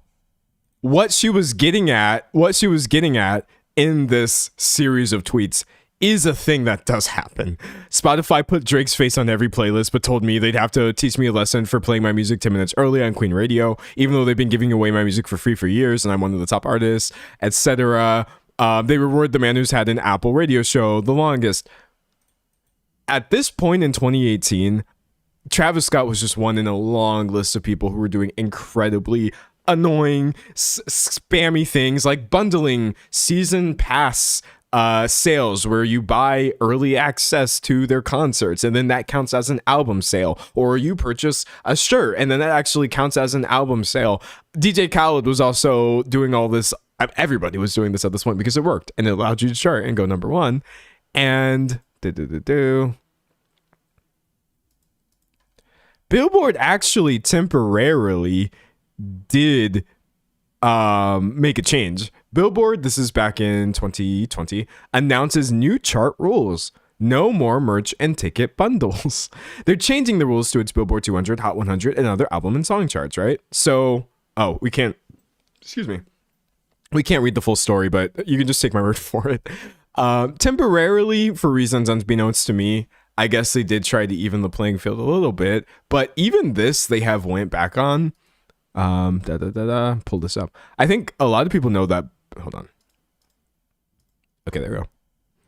I think a lot of people know that Billboard used to have these rules, but what I don't think everyone knows is they completely reverted this in 2023. Billboard first removed from consideration in 2020. Now, under the rules, artists may only sell 2 different fan bundle variations, which must come with a physical copy of the album and a merch item. The merchandise and the album copies must all be available for purchase from the album independent of one another. So actually, bundles are back on the menu. And as far as like the variants and stuff, I don't think Billboard has any incentive to prevent people from doing this. I really don't. It's not going to change because currently it's actually just making everybody involved more money. Someone said it's giving performative. Yeah, very, very performative. Billboard introduced fan packs to allow fan bundles to count in chart positions. Why? Why do we want bundles to count in chart positions? I truly don't. I do. I keep saying I don't understand, but that's just not true. Reading chat. Someone said, did y'all see Kendall and Jacob Elordi are now dating? Another artsy sad boy ruined by a Kardashian. I don't know if you're joking or not. This is off topic. I don't know if you're joking or not, but actually, I'm gonna blow that comment out, separate it from you specifically, because you may be memeing. But people type that unironically a lot, and I actually find it to be really cringe. I'm really, really tired of that narrative. Hold on, I'm gonna drink some water, and then I'll tell you what I mean. Someone said, have you seen Beef season 2? I want to.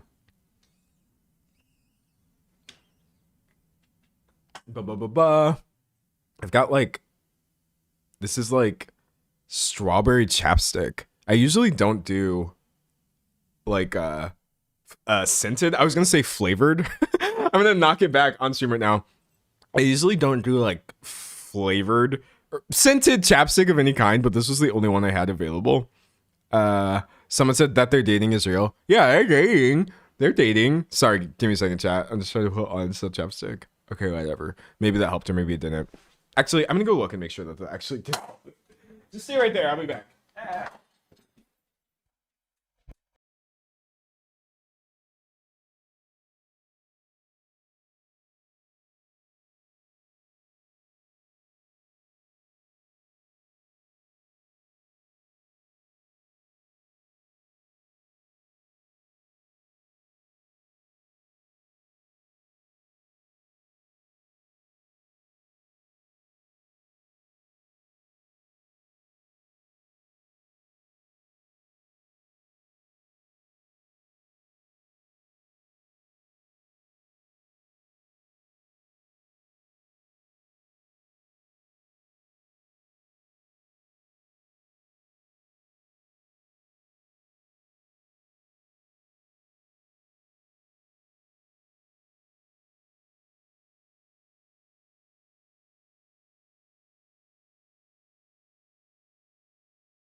Testing 1 2 3. Y'all couldn't hear me? Y'all couldn't hear me? So I just came on camera and showed you my leg with no context?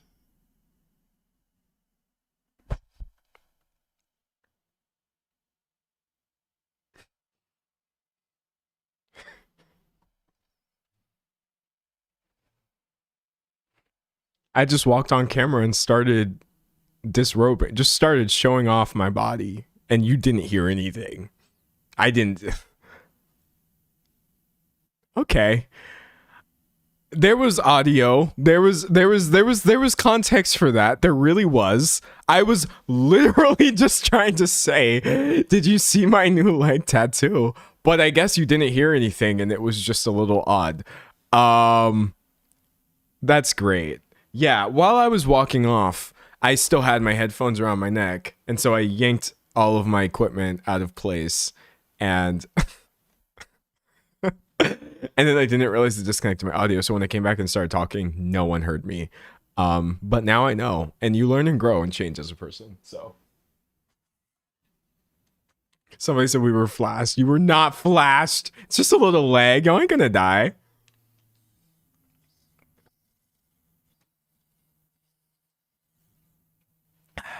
Someone said too late, you've already been canceled. Someone said it's a nice tattoo though. Well, I thought it was nice, yes. I thought it was a nice one. Anyways, what I was trying to say when I sat back down before I saw someone say that I was muted was somebody had commented, and they may have been joking, but they said, did you see that Kendall Jenner and Jacob Elordi are now dating another artsy boy ruined by a Kardashian? And people are saying this like unironically a lot, and it really pisses me off. Let's just pull up Jacob Elordi. Yeah, sure. Let's just pull up Kendall Jenner. Great. I would agree that everybody in the Kar Jenner family is whack as hell.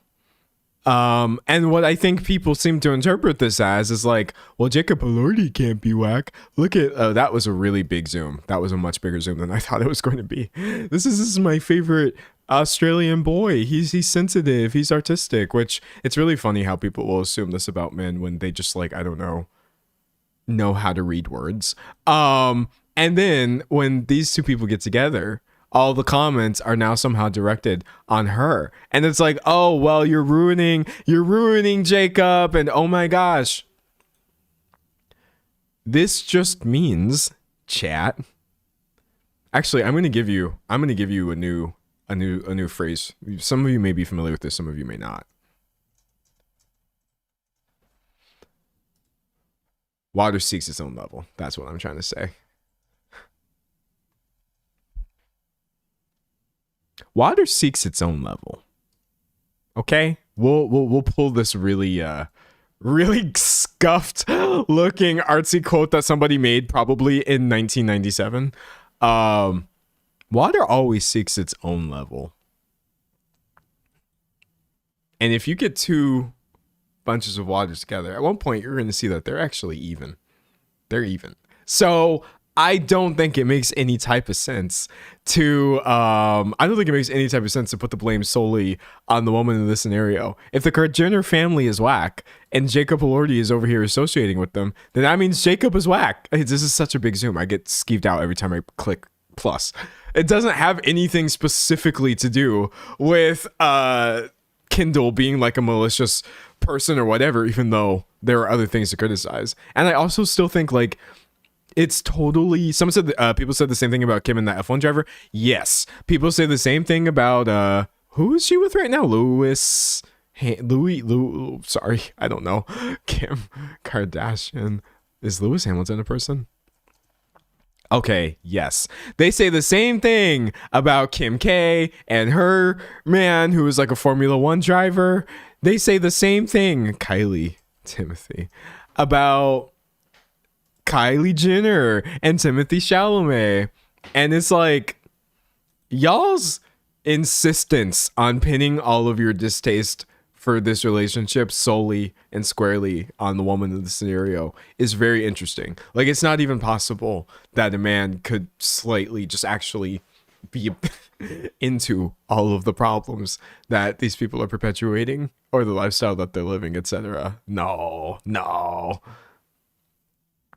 Reading chat. Someone said they broke up a while ago. Oh, sorry. Well, yeah. If anybody I mentioned here is like not together, I really don't. I don't be following them like that. Also, the reason I didn't even bring up the Kindle Jacob thing is also because like I don't know if they're dating. Someone said they were, and I just took it at face value. But like, dog, who knows? Someone says it's misogynistic. I mean, like, yeah. I don't know what else it would be, or like what other way of cutting it there is. Like, it is. Someone said it's infantilizing. Yeah, you're going both ways. Being misogynistic towards one party and infantilizing the other. Like, these aren't like, I don't know. But the truth of the matter is, though, the truth of the matter is like the infantilization coming toward that like male celebrities will get is low key crazy. I don't like, that's not, this isn't a thesis. I don't have a video. I don't have like an outline or a coherent way of putting this. But honestly, if you reduce the criticism, or if you reduce the defenses that guys will often get down, it usually just comes down to like, oh, like they're just a boy. They're just a boy. And it's just like, there's just a boy who is like 35. You know what I mean? Like, what do you mean? Actually, later, when I start talking about Russell Brand, we're going to get into why this mentality is actually really harmful in many ways. But yeah, no, it's not lost on me. But yeah, don't be wary of anybody who says that the Jenner clan is a bunch of like, what do you call them? Like demonic women or like witches, just like siphoning the energy from all of these poor rich men who are associating with them. Anyways, moving on from all of this. Okay, we had talked about Billboard. Yes. Someone said I joined this late. The title's about Olivia Rodrigo. I kind of love Olivia Rodrigo. Don't worry, you can still love her at the end of this video, because quite literally, I don't think I said a single thing in here that she did that other people haven't done. It's just cringe. She's engaging in the usual cringe that happens all across the music industry of like trying to force songs but to go number one by encouraging your audience to purchase multiple copies of things that they absolutely don't need. Chart manipulation, Billboard's refusal to stop this from happening. What happens to artists when they don't play by the rules and they get blocked from releasing things? I'm just using Olivia as the example because she's quite literally the most recent person for people to be talking about this with. She's still dope, I think. Anyways, and don't worry, I didn't only mention her. We've also talked about Justin Bieber, Travis Scott, a bunch of other people in this video as well. But one person I did want to bring up is Billie Eilish, because I saw someone mentioned her earlier. In this fairly long form interview, why Billie Eilish insists on sustainability in her career, it's a never ending effing fight, she says. Which, yeah, for the most part, I do see her, you know, putting those efforts forward, which is pretty good. But down here, Billie gets asked about the 8 variants, the 8 vinyl variants of her album Happier Than Ever, which is a fair question. The interviewer says, "You're working to make vinyl more sustainable. Happier Than Ever came in 8 vinyl variants, but you use 100% recycled black vinyl plus recycled scraps for colored variants and shrink wrap made from sugarcane." Wait, who is interviewing her? Oh, it's her mother is also here. Oh, this is her mother is also in this interview as well, Maggie Baird. I was like, what? Okay. And Billie says, "We live in this day and age where for some reason it's very important to some artists to make all sorts of vinyl and packaging, which ups the sales and ups the numbers and gets them more money and gets them more." And her mom says, well, it counts towards #1 albums. And Billie says, "I can't even express to you how wasteful it is. It's right in front of our faces and people are just getting away with it left and right. And I find it really frustrating as somebody who really goes out of my way to be sustainable and do the best that I can and try to involve everybody in my team in being sustainable. And then it's some of the biggest artists in the world making effing 40 different vinyl packages that have a different unique thing just to get you to keep buying more. It's so wasteful. It's irritating to me that we're at the point still where you can care that much about your numbers and you care that much about making money, and it's all your favorite artists doing that stuff, which I did see a lot of people saying, and people really, they had a lot of reactions to this statement. Some were just like, Billie Eilish slams insert artist for this, that, the other, when I think she is quite literally just pointing out that this is a industry-wide problem, and it's definitely not going to stop if the biggest people are doing this. Her mother says, but to be fair, the problem is systemic, right? Because if Billboard, to be honest, here we go, this is really funny for this to be in a Billboard article, is not going to have limits, I would love to see limits, like no more than 4 colors or some kind of rules, because you can't fault an artist for playing the number one game. Now, here's the thing. This is the one part where I will gently disagree with Billie Eilish's mom. I think you can fault the hell out of an artist for playing the number one game. I think I'm going to put this in the video. There's so much good music that's not number one. Let me show you something right now. Billboard Hot 100. Let's take a look at some of these. Okay, so right now we've got Choosing Texas, which is a new country song by this MAGA artist. I'm not just calling her that because she's a country singer. She is literally performing with Kid Rock. We've got, Olivia Dean, actually a pretty great artist. Bruno Mars, okay, sure. Ella Langley again. Alex Warren, you've got, I don't like that song, dog. We've got all these people here. You can scroll down. Yes, of course, we've got Golden. Yes, Tame Impala's here. Okay, down, down, down, down, down. Okay, so we get a little bit lower. Baby by Justin Bieber has apparently re-entered the Billboard chart at 47 following his Coachella performance, which I think is hilarious. Going down, down, down. More Ella Langley songs. She's really popping off. Chris Brown. Yay.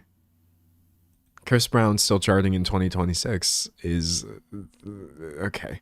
Scrolling down, down, down. Kanye, because why wouldn't he be there, etc., etc., etc. When you finally get to 100, Woman by Kane Brown, I swear to God, do you know how many good songs are 101 down? Like, there is literally an infinite amount of music. I could, off the top of my head, even though I probably can't because my recall gets really bad when I try to do things off the top of my head, list 5 different artists who are never going to be anywhere near this chart and are actually putting out some of the best singles, the catchiest stuff, like really leveling up their crafts with their songs. Personally, I totally blame an artist for playing the number one game, because here's why. You can still be a successful musician without doing all of this.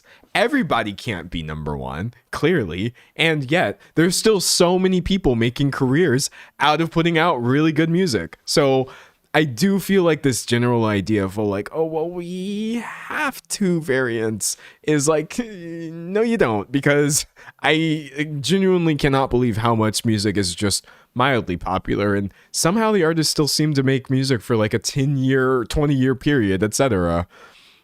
Some say I love my artists with less than 1,000 monthly streams. Well, okay, I do want my artists to have more than 1,000 monthly streams, because I would like people to be able to do things as a career, which is not easy.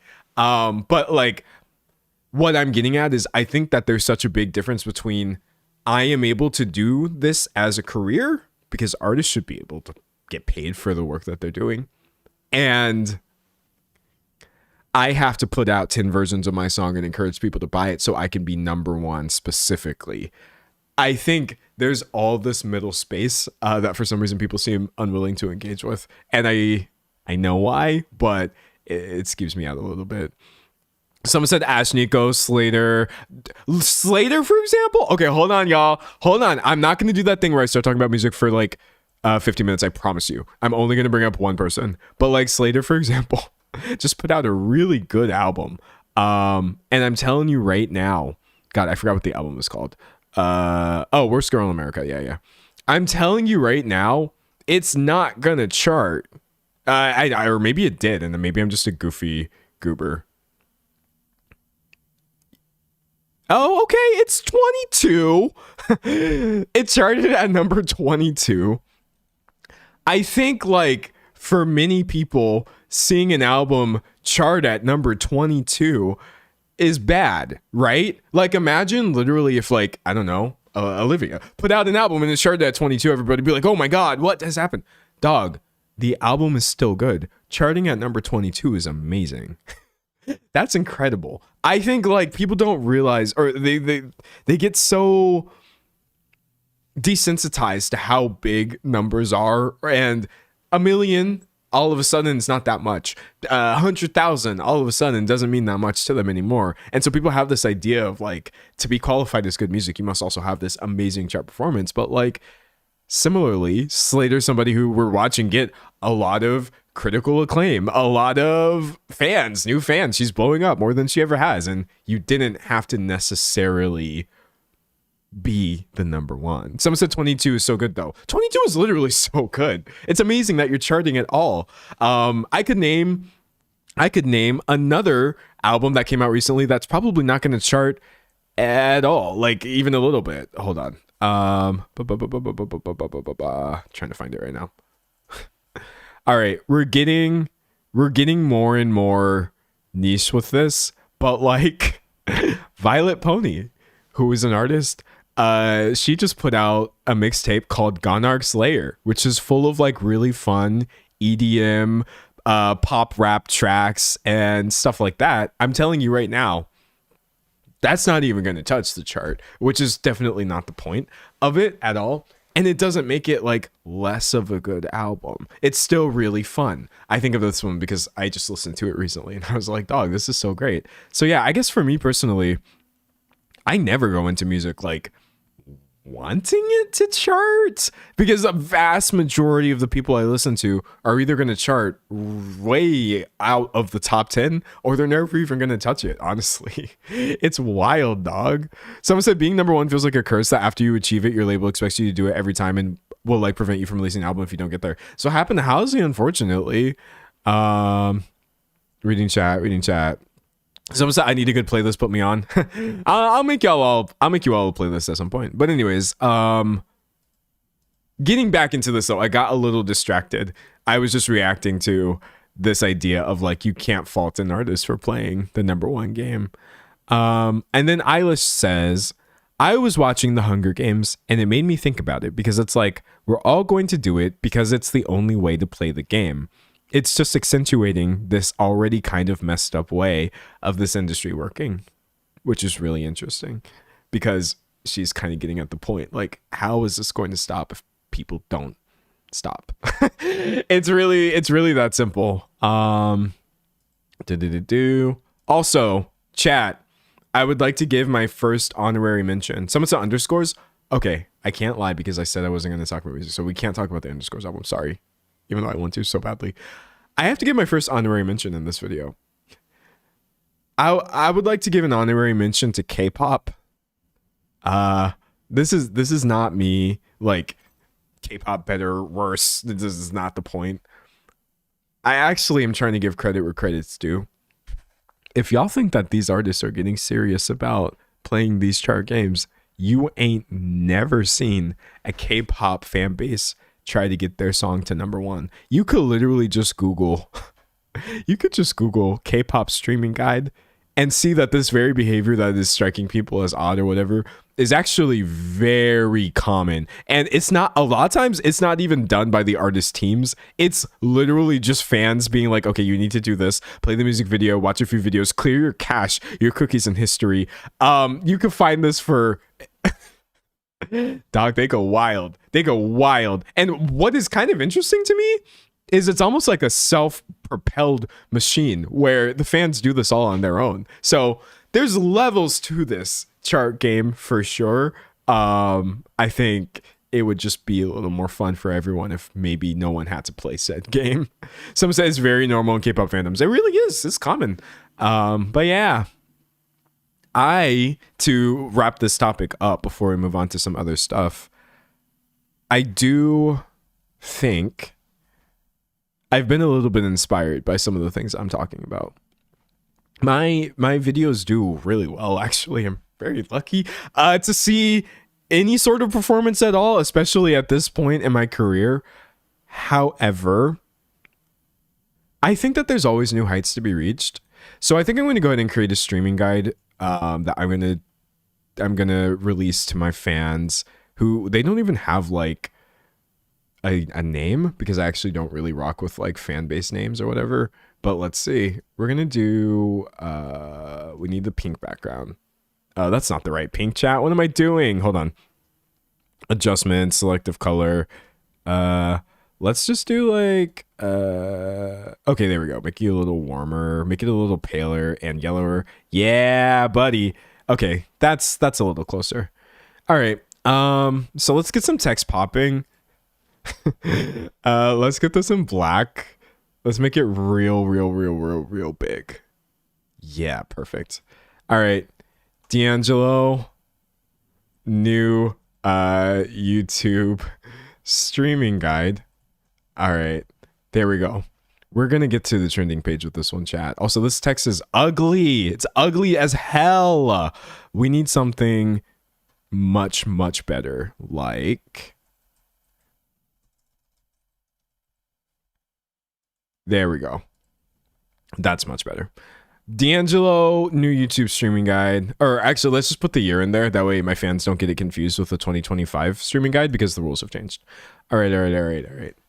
So, for my 2026 streaming guide, I guess we can just go with like instructions in order. I think that's the simplest way of doing this.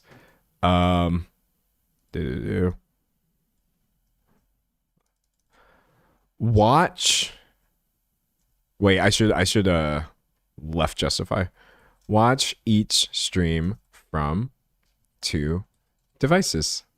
We'll start here, I think. All right. So you should be watching every stream from 2 devices. If you're watching my stream right now and you think to yourself, you're supporting me, are you? When if you were to just get another device with another account, I could have twice as many live viewers right now. I think you can do better. Let's see. You can let's see.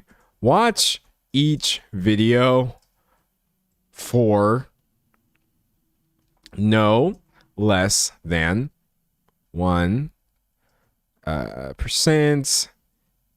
AVD, or we'll say view duration. Okay, there we go. For those of you who don't know, view duration is a really big deal. It's not enough for you to watch my videos, even though I myself am really grateful that you do. And even if you just watch like a little bit and you're like, whatever, I'll catch the next one. No, I need you to watch 1000% of my video. It's not a typo. And if you're wondering how do you watch 1000% view duration, you have to watch the video 10 times.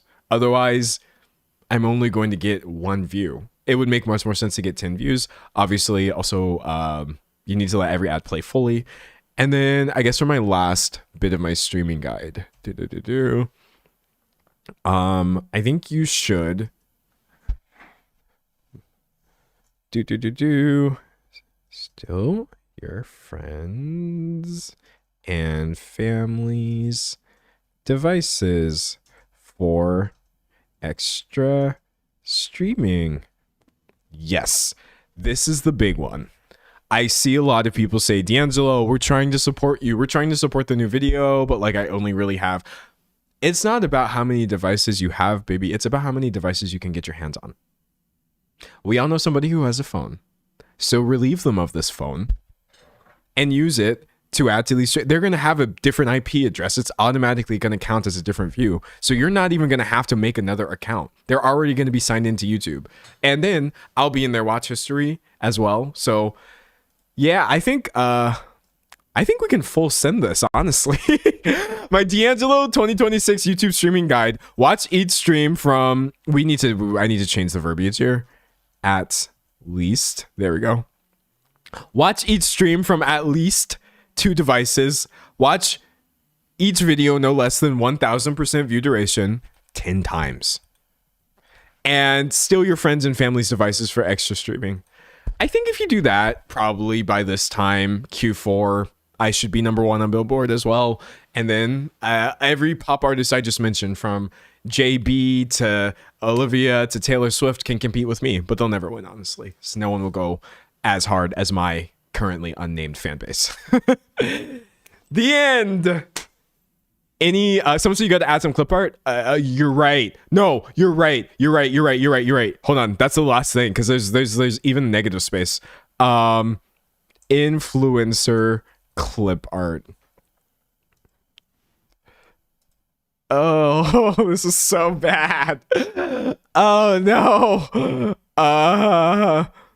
Okay, a lot of this is probably going to be AI as well.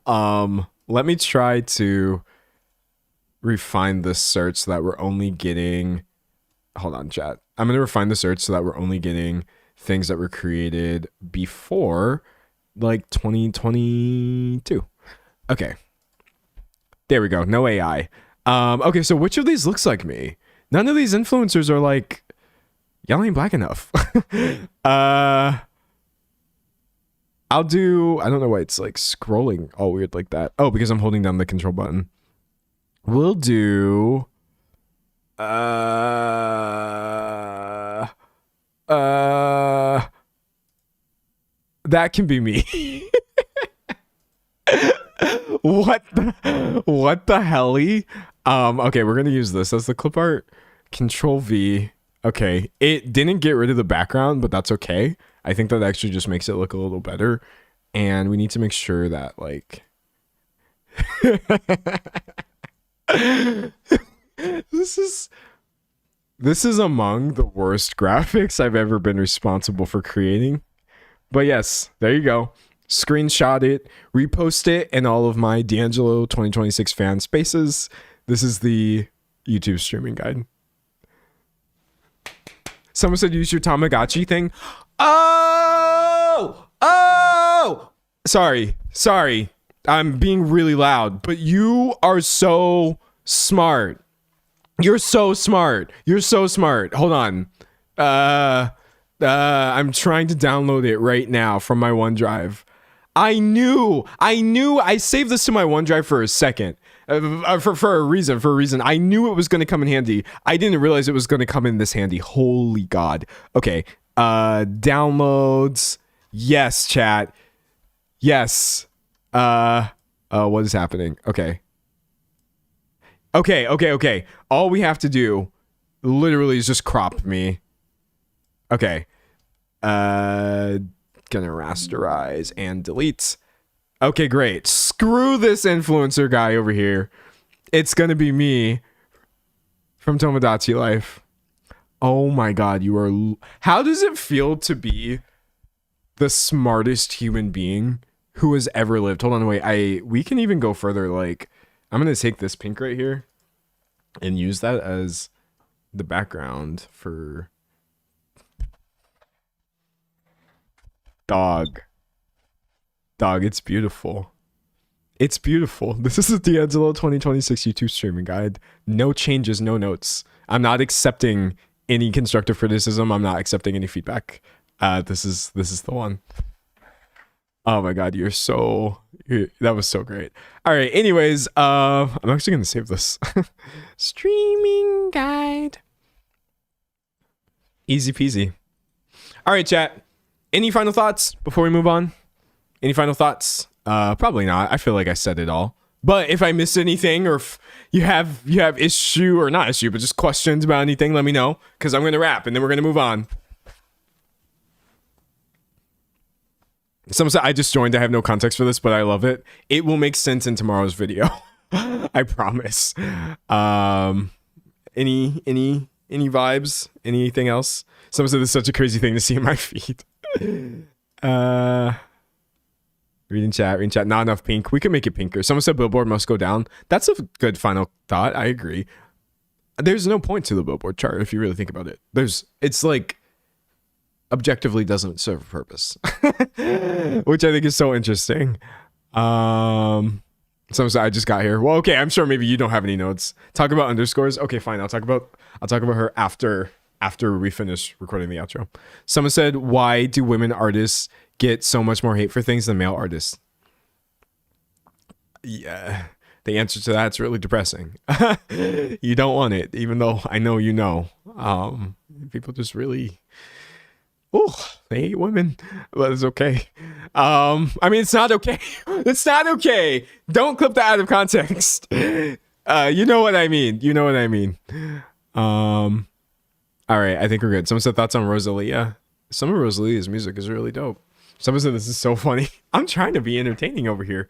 I'm making an attempt to put out good content, and I'm having fun, which I feel like is the only requirement that matters. Someone said misogyny. Yeah, it's at the end of the day going to be that. That's also, by the way, why I did also try to mention, I think we had Travis, Justin, I briefly mentioned DJ Khaled as well. Like, it's not just a women making pop music issue by any means. So we understand what you meant. Thank you. All right. Anyways, let's go. I'm going to record the outro. Everybody say bye while I drink some more water.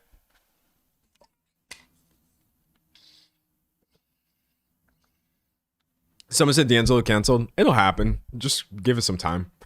I'm just going to try to make sure it's not my fault when it happens.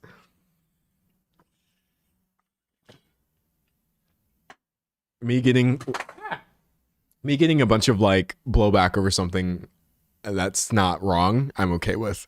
I would hate for a bunch of people to be mad at me on the internet, and also it's because I made a mistake, so I tried to do my best. Anyways, this was more of a talky video. Chat, I'm going to be honest, I needed a break from the pedophiles and rapists that we have been speaking about on this channel, so please forgive me. And yeah, at the end of the day, Olivia Rodrigo, not Satan nor anyone else involved in this, but it was still a little bit, just a little bit cringe, I must say. Anyway, that's all I have to say. I actually stream this live right here on YouTube, where I stream quite frequently, Tuesdays, Thursdays, and Saturdays at 12 p.m. Eastern time, unless I don't, in which case I'm probably just sleeping. I don't know. But yeah, hopefully I see you in the next stream or the next video, and if not, that doesn't really matter. Okay, bye. All right, that's it. It's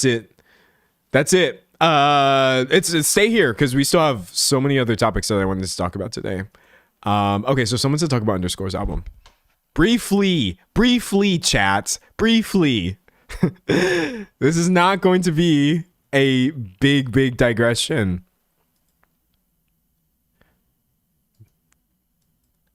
First of all, look how beautiful this album cover is. I'm trying to open it in a tab by itself. Oh, there we go. First of all, look how beautiful the album cover is for you by Underscores. Someone said we stay. Yeah, you get to stay. We still got hella streaming time left. You need to listen to this album if you like pop. That's it. I think I very rarely actually recommend an album because I know that, like, I could say you should listen to this and then half of the people are going to listen to it and hate it because it's not going to be their vibe. But I genuinely feel like You, just the letter U, by Underscores is such like a wildly accessible experimental / electronic pop album from an artist who I've been following for a really long time. Her stuff is literally all good in my opinion, but like this one specifically, I feel like you could play for anyone who has never even heard of Underscores and they would get the hype dog. Someone said the artwork is convincing me to listen to it. Okay, you should see some of the singles that she put out too. The covers for those are so good. Underscores music single cover. She put out a track called Music. Dog. Hold on. The one for Do It Underscores single cover. She collaborated with the same artist for all of these, which I think is just so dope. I'm sorry. Give me something interesting like this over AI garbage any day. But yes, we got Do It and Music and maybe one other single that I'm not remembering. All leading up to the release of her album You, which is so it's so good. Someone said you have to listen to You, It Will Change Your Life. There's only 9 songs. There's literally only 9 songs, chat. If copyright wasn't a thing, I would put this album on right now.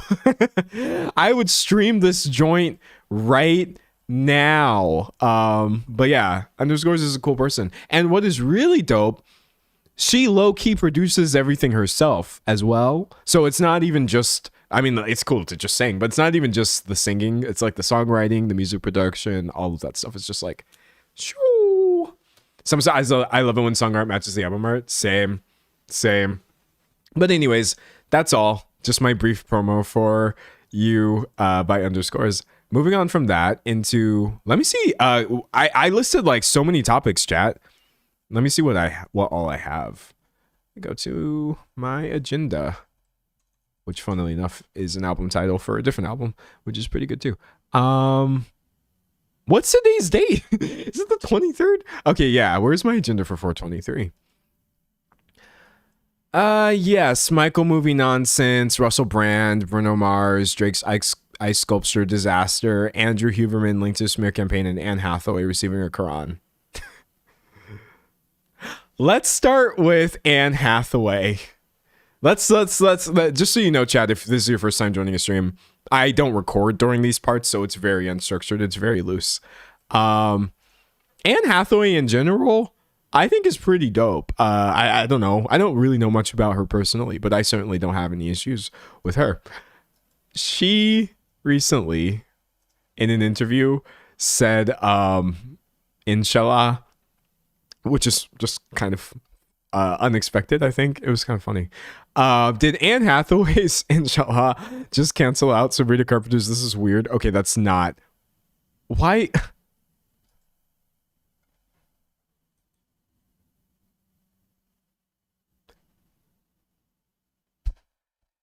This is what I was talking about. This is what I was talking about.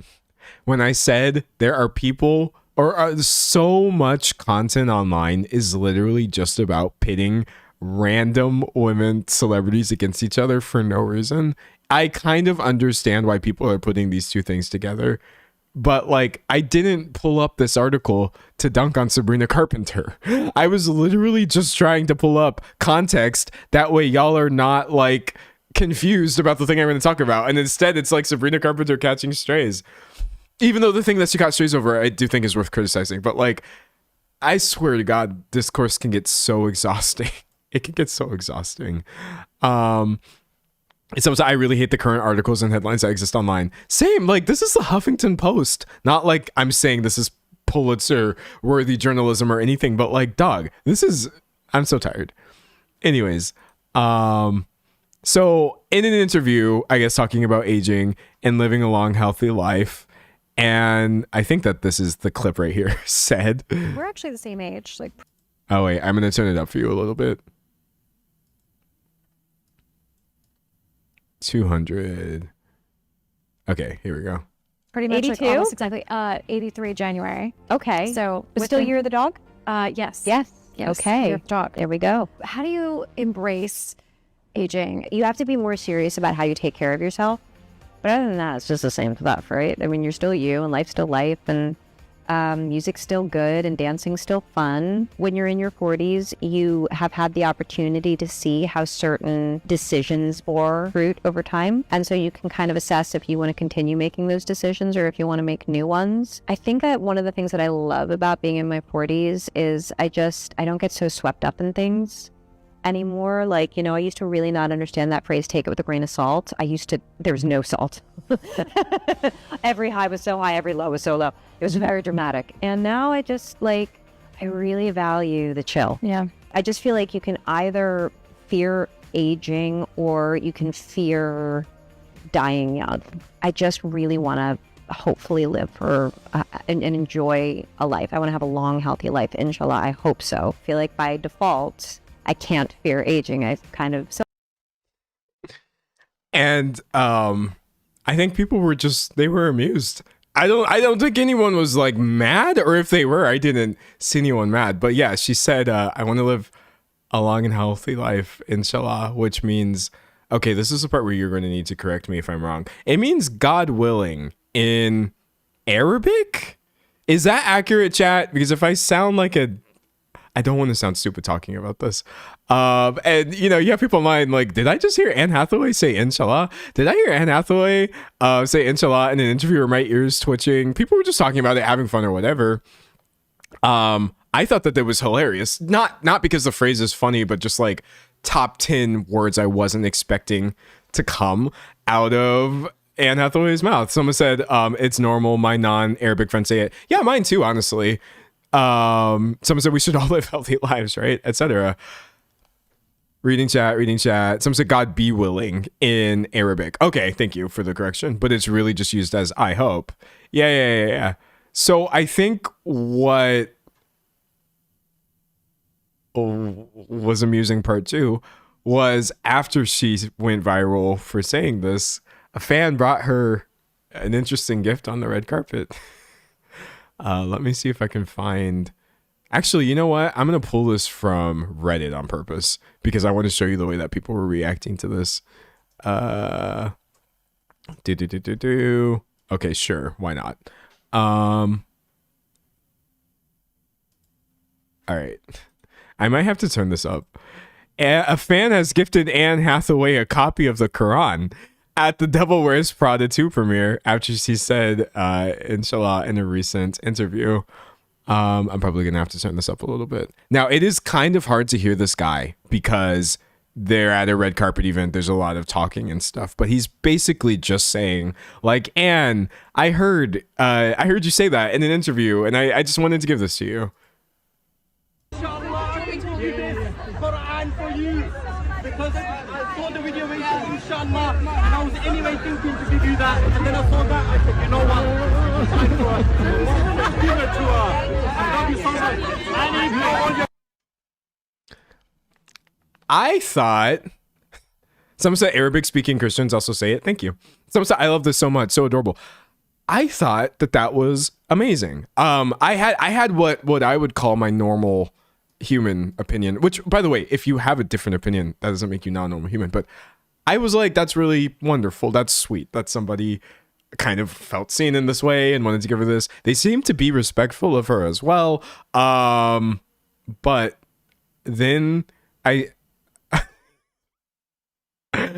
scrolled a little bit on Reddit, which was my first mistake.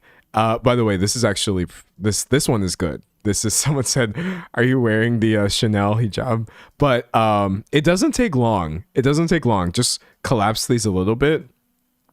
And someone said, "As a Muslim, this is a bit cringe and weird," which is fine. I guess it is weird for sure. People are saying it's a bit weird. Sorry. I'd also find it weird if someone gave her the Bible or the Torah before someone comes at me.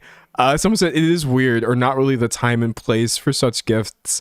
And I'm like, oh, okay, I guess. Hold on, I'm trying to find more of these. So he took this a bit far. What else do we have? We have Sabrina Carpenter cropping back up because of course she does. Oh, here we go. This ain't it.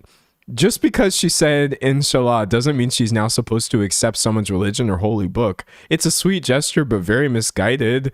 We'd all feel the same way if a celeb was given a Scientology book.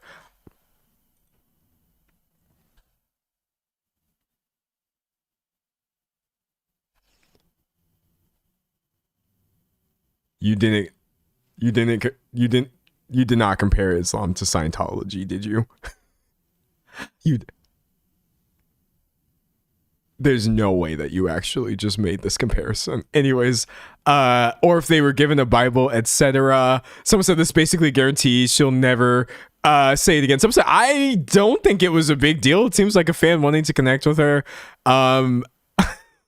Queer people are told we push our lifestyle down people's throats for just existing by religious people all the time. Well, this is how they behave, literally pushing their beliefs down people's throats. This is gross. And yes, I would say the same thing about all religions, Islam, Christianity, Catholicism. Exactly. Not to mention religion is inherently patriarchal and oppressive towards women. Okay. I swear to God, Reddit makes me feel like I live in an alternate universe. Or sometimes I start feeling like I'm stupid. Because then I'm like, oh, okay, was I supposed to think that this was weird? I like, is it an unexpected gift to give somebody? Yes, but like, you can literally hear the guy's commentary. He's literally just saying, And I wanted to give this to you. I heard you say this in an interview and I was thinking about you. I love your stuff. Okay, and it was a 15-second exchange during which she was smiling. I didn't hear him telling her she was gonna go, I don't know, like burn eternally because she has the wrong religion or whatever. Like, dog, there are certainly times and places, in my opinion, to talk about religion as it's pushed upon people and stuff like that. But how is this one of them? Unless I'm completely missing something. Someone said terminally online take per usual. Yeah, genuinely so. Like, again, finding it weird is totally fine. That's not, there's nothing wrong with that. But like, I'm dead. I'm dead. Someone said he didn't even say anything. He didn't even say anything. I definitely do think of like, bro popped up with the Quran and was like, and you're gonna have to convert, honestly. Like you living wrong. There's a bunch of really good stuff in here for how you should be living your life. Okay, just because she said inshallah in an interview, that would be a crazy reaction. But I swear to God that people do not actually watch the things that they react to. They just read a headline and go off of a vibe, and then you're getting these paragraphs and paragraphs about how this is disgusting and stuff, and I'm just like, she was presented a gift politely by somebody. So weird, dog. So weird. Someone said Reddit should just be called red, like a red flag. Yeah. So they act like he was trying to force her to convert. He didn't even mention it. He didn't even mention it. Anyways, that being said, I think the Anne Hathaway inshallah situation was great, actually, and people were having fun with it until the strangest people you know decided actually this guy was in the wrong for some reason. I also think too, like, you can't ever have a video of two people interacting in any way without the internet deciding that one of them must be wrong on some level. I think, like, because people are so like deeply into taking sides, they saw a situation in which there was no one was an adversary, there was no opposition. And yet, for some reason, this has to be a thing where we all take Anne Hathaway's side against this honestly seemingly sweet dude. Like, again, if he was in this video in any way violating her personal space, touching her, doing anything weird like that, I would have been like, nah, get this guy out of here. But that's just not what happened. She was at an event ready to do these things. So weird, man. So weird. Someone said he was excited. Someone he loved was talking about something he loved and wanted to share that with them. Yeah, I would agree. Like, what? Also, yeah, no, I don't know. Maybe this isn't the time and place, or maybe I shouldn't say this, but like, I myself do still see value in knowing what is in other people's religious texts, even if I'm not part of that religion. I like, that's the thing that's really like odd to me. I think that's a lot different, right, than somebody knocking on my door and handing me a Bible and essentially trying to like not leave until they've made sure I've converted. In my case, it would be converting back into Christianity, which is something I used to be. But like, I think it is still interesting to know what's in the Bible, though, even if you're not a Christian. I think it's interesting to know what's in the Quran.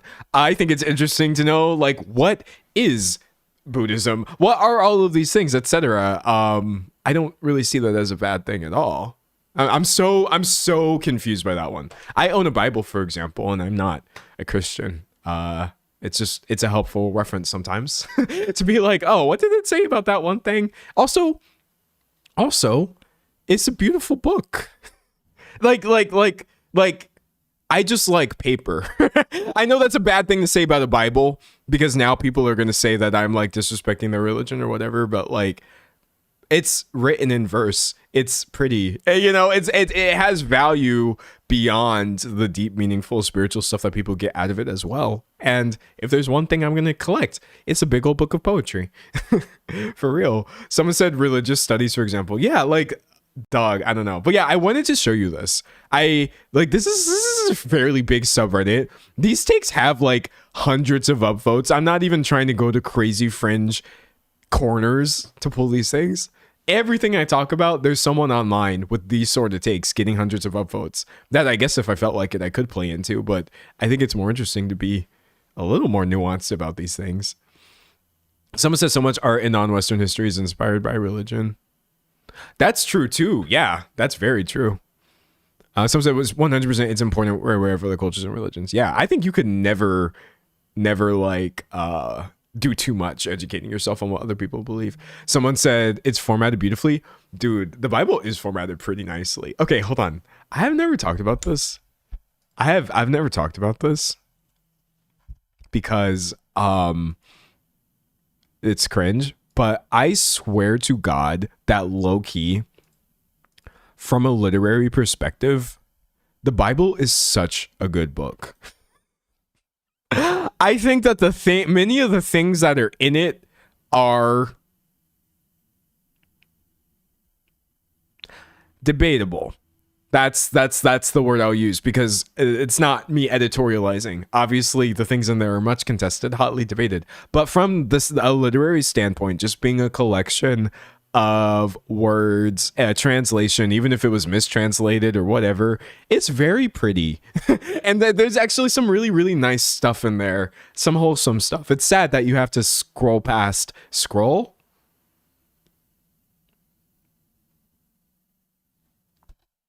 Chat, he's terminally online.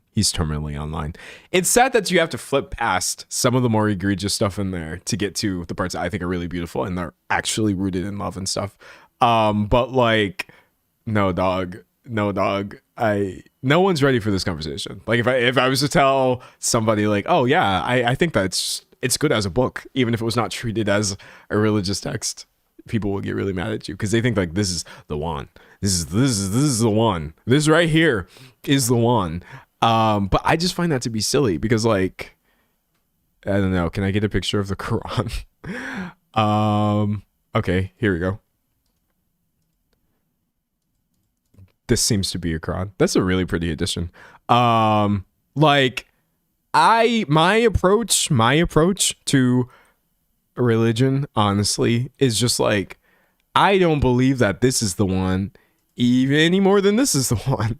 I think that all of these are the one. I've literally only listed 2 books because those are the top 2 off the top of my head. Like, I think that there are all useful texts that people can derive a lot of good out of, for sure. But just people being people, you see what they do with it instead. But yeah, no, like, dog, it was just a gift. Dare I say, it's not that deep, even though that's not usually something I would say. Someone said, it's easier said when you don't live with religion laws. It's easier to be kind when you're an outsider. Oh, well, I think we're missing a lot of context. I grew up not Christian fundamentalist, but like borderline. And actually, I was very deeply like manipulated by Christianity.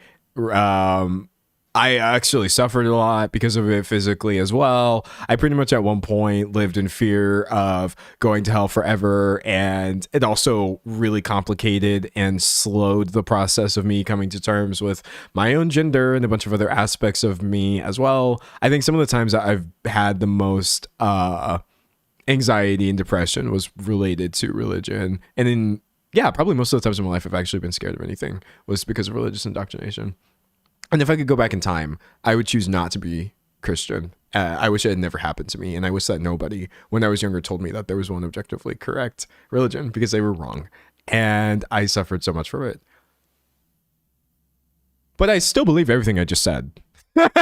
I still believe that the Bible is a pretty book with pretty things in it. And it's like misused and weaponized. And I don't know, like, I think I hit a point initially where there was a lot of rage. A lot of rage was initially how it was coming. Because honestly, like, it's not hard to interpret the Bible in a way that essentially means I should be killed.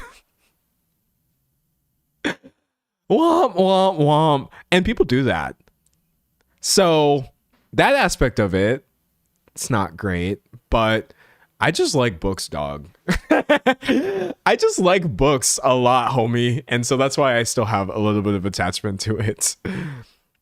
Somebody said so blessed to have not grown up in religion. Yeah, no, it's, I don't know. It's not it. I think my deeply unpopular opinion, this is a really unpopular opinion among people who are religious, but I think, honestly, that even if you are a Christian or whatever it is, like whatever religion you follow,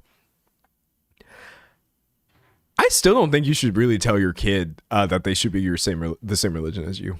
I really don't. I think that religion is literally a choice, and that it should be a choice made by people whose brains are actually developed, honestly, because there's literally so much associated with it. It like coincides with so many aspects of being a person, and I feel like when it's introduced super early and told point blank that it is real, when you as a child don't even have the capability of distinguishing between what is or is not real, it causes a lot of damage. And I know that from personal experience. I wish that my very Christian parents had not told me that I should be Christian as well, and that Christianity was correct. Now, they were doing their best. They were trying to, in their minds, save me from going to hell for all eternity. But the truth of the matter was, I wouldn't go to hell if I just grew up and then they encouraged me to check this out a little bit and then I converted or whatever. Like, it's really not necessary to teach kids religion, and I don't think it's good, but whatever, buddy. It don't matter. Someone said religion and beliefs are very personal. You can't force someone to believe something. Yeah, and I feel that way about their own damn kids. But what do I know? I was just a child at one point, so I'm only speaking as a former child. I don't have parental experience. God, someone said true. Confirmation at 14 was a crazy concept. My brain wasn't even fully formed. Literally, I can't stress this enough. I feel like no, I should be a little bit more specific. I was peer pressured and manipulated, and it was all with the risk of ostracization. This is a really crappy part about me being a young Christian. I wasn't only a young Christian because I just had such a heart for God, and I was really just put here to do his will, and I really just wanted to embody the love of Christ. I wanted to be beautiful on the inside. I wanted to show people the light, right? I wanted the way, the truth, love. No, it was because if I wasn't doing this, then I was going to lose all of my friends, right? I was instantly going to have major issues with every single human being in my family, right? All the really heinous things that people Christians talking about people who are non-Christians can honestly be so nasty, and I really hate it. Like, I'm going to be honest. A lot of Christians will go to hell just for the way that they talk about people who aren't Christian. But, like, you grow up your whole life hearing that everybody else is like confused and sinners and nasty and of the world. They're worldly and they're not of God, and they're not set apart. They're not sanctified. They're not holy, and all these other things. Elitism, honestly, that you yourself, you're terrified of being like these other people when you're a kid. You're just scared. And that was me as a child. I was like, oh, I don't like, we all hate those people. And I don't want to be that. And so, yeah, that's maybe like 65% of why I was a Christian as a kid. I didn't want to lose everything. And nobody ever told me that I was going to, but obviously there was no other outcome. It's made very clear to you when you're a young Christian that that's the case. You lose everything. And you know what kind of sucks? When I deconstructed, I kind of did lose everything. Not everything. I still have my family. But like, I feel like 80% of my life just went out the window because I made a choice for myself rooted in what felt right to me versus what other people said I should do. And that aspect of it sucks, but hey, what can you do? Someone said when I was 5, I thought I was going to hell for being gay/trans. Oh yeah, I thought I was going there too, buddy. But then I realized that's where all the other fun people are going. So actually, let's go. we could be more LGBT up in here. Someone said that's wild to me. Yeah, it's wild. Yeah, I can never properly explain what it's really like growing up Christian. Like, it's crazy. But that being said, like, there are how many Christians are there? It's a religion that makes up 2.3 billion people in the world out of 8, which is 28.8% of the world's population. So with there being 2 billion different people who are Christians, you also get a lot of really great ones, like really beautiful people, honestly. People who I personally believe that their relationship with spirituality and religion adds a lot to their life and really makes them good people. And I have some of those in my life, maybe. But I wish there were more. I wish there were more, Chad. I think like if you're a Christian, you should just be made to wear like, I don't know, like a little pin. Just tell me what kind of Christian you are. Are you one who thinks I'm gonna go to hell for all eternity? Just for existing as I am over things that literally cannot be changed. Chat, we can't revert the gender at this point. He's already non-binary. It's over. It's over. You can't make me straight at this point. I'm too ace for this. Granted, you can be ace and straight, but I am not. Like, what am I gonna change? How the hell am I gonna go to heaven? That's what I would like to know. How am I going to do it? I don't think it's going to work for us, chat. Unless, like, there's literally no unless. There's no unless. You could shove me in the most, like, masculine, male, stereotypically cis presentation ever, and I think I would still look gendery to people because I am. At the end of the day. At the end of the day, dog. Someone reading chat. Someone said they do little cross necklace equals maybe saying giant cross equals fake. Maybe, I don't know. Someone said, I just came here. How does this relate to Olivia Rodrigo? Oh, no, we were talking about Anne Hathaway recently saying Inshallah in an interview and being handed a Quran, and how this turned into a discussion about how many people will force religion on other people. But the individual in this video was actually just being nice and giving her a present. And I was saying that religious texts actually have value and utility outside of just their spirituality. You can gain a lot by understanding what other people do. And then I started talking about Christianity, and someone brought up a good point. It's easy to say when you haven't actually been impressed by these things. And I was like, oh, well, actually, I have. And this is a conclusion that I came to after a lot of soul searching and working through rage and stuff like that. And then I was saying, like, not all Christians are bad. So actually, it has to do with Anne Hathaway. It's her fault. It's her fault. Reading chat. Someone says succinct summary. See, I can be succinct. I can literally be succinct. I could do the Olivia Rodrigo thing succinctly. It would be really boring. But here, let's do it right now. I bet I could probably do this in like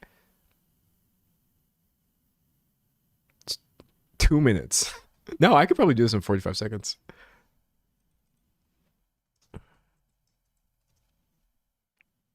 All right. It's not going to have any visuals, but we could add those after the fact.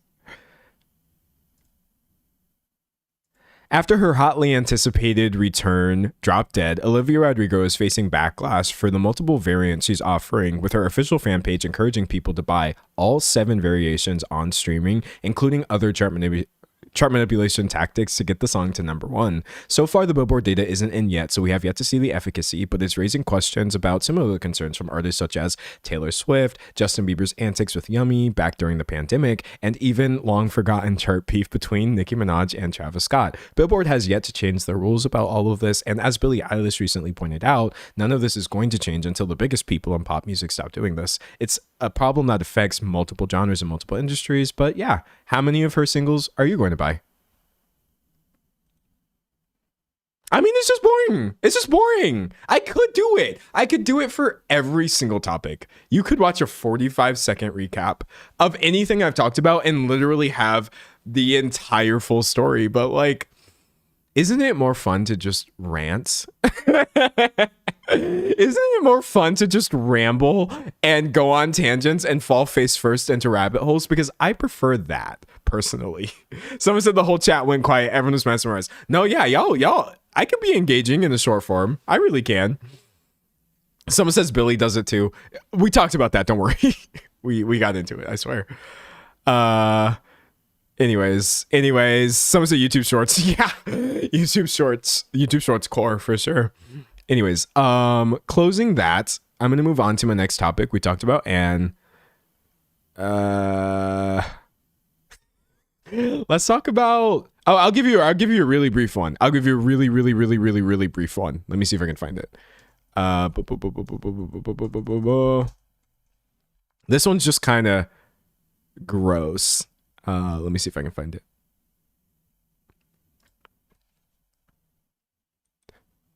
Okay, wait. Do they have a screenshot of this? Okay. This is a really short story. Bruno Mars on his Instagram story posted Chris Brown's tour dates in support of the tour, obviously encouraging people to check out the tour. He's on tour with Usher. That's the story. It kind of sucks. I'm gonna drink some water. I don't know. I don't think I expected that.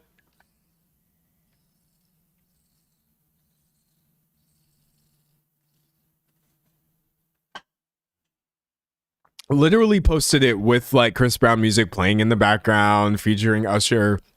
And I'm just like, dog, in 2026, someone said I won't catch a grenade for him any longer. Yeah, no, that was just an L. That was just a small L. I don't even have anything else to say about that. Okay, here's one. Someone said, did I miss a meme of the day? Nope, because I haven't done it. And I may have to pull double duty. Here's one that's kind of funny. Drake. We could just end it there. Drake has a new album coming out called Iceman. And as part of the promotional strategy, he had this massive structure created in Toronto that upon melting would finally reveal the release date, I believe. So we were all supposed, as if I'm sitting around with bated breath waiting for the next Drake drop. We're all supposed to wait for this massive ice structure to melt. And then I guess at the end of it, we would see when this album was happening or whatever, which so many mixed feelings. On the one hand, yes, creative promotion, marketing, great. On the other hand, my mind only goes to the polar ice caps. But what I think the funny part of it is that people just started destroying it. And they're like, we're not going to wait. We're not going to wait for this to happen. Okay, there's sirens in the background. Just try to ignore them. Drake's 25-foot ice tower in Toronto attracts fans, fire, and pickaxes. So the announcement drew a crowd of fans who used the ice blocks as a photo op. Viral videos show others brought flamethrowers and sledgehammers. What the heck? To the scene to attempt to thaw and break down the structure. Some even started a fire on top of it, local police said. They argued, it says, Professor Valentin Krepel, a theoretical quantum physicist, estimated that the sculpture weighs above 200 tons and that the flamethrowers were not going to work, surprisingly ineffective. Then the police showed up. Boo. But yeah, no, like, I just thought that was kind of funny that Drake was like, I had built a massive ice structure with my release date in it. And everyone's just like, we're literally going to tear this to the ground right now. So that was great. What did he think was going to happen? Honestly, really, what was he going to happen? Someone said, I'm laughing. I'm sorry. I probably shouldn't. I laughed when I saw videos of people just literally going to town on Drake's ice sculpture, just destroying. I'm like, that's kind of funny. I laughed. Someone said all this for Drake. I know there are some artists who I would wait for ice to melt to find out their release date, but Drake is not necessarily one of them. Certainly not one of them. All right. Someone said, where does one get such a flamethrower? Can you just like buy a flamethrower?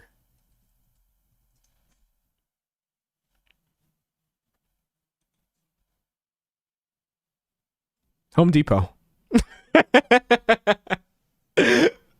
That's the answer to your question. If I wanted to right now, if I wanted to right this second, it looks like I could just go to my local Home Depot and for $46 pick up a flamethrower. Here, let me pull it up right here. It's only $50, chat. That's where you can get a flamethrower from. The store. Apparently. Which it's kind of crazy that you can just like buy things like that. Like anyone can just do that. That's a little wild, dog. It's a little wild. Someone said I need a flamethrower. Do you? Maybe don't buy a flamethrower. I don't recommend it. Maybe the fewer people with those, the better. Someone said you can make one surprisingly easy too. Okay. The end. Do not start giving details on how to make a flamethrower because I'm going to get in the craziest trouble you've ever seen on YouTube. But yes, you're correct. No, you're not correct. I don't even know if flamethrowers can be made. I don't know what a flamethrower is, and I'm not suggesting that people make them at home. YouTube, this is not about that. Anyways, moving on from Drake. Okay, so we've got Anne Hathaway, Drake, Bruno Mars. Oh, okay, we can talk a little bit about the Michael movie.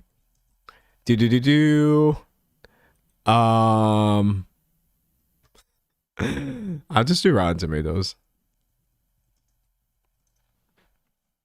So basically, people hate it, or let's get this straight. Critics hate it. His audience, which has already given this over 500 ratings, seems to have seated it solidly at a 94, which is I'm not sure how, because the movie's not out yet, or it may be out slightly in some places, but yeah, I'm sure it was really that good.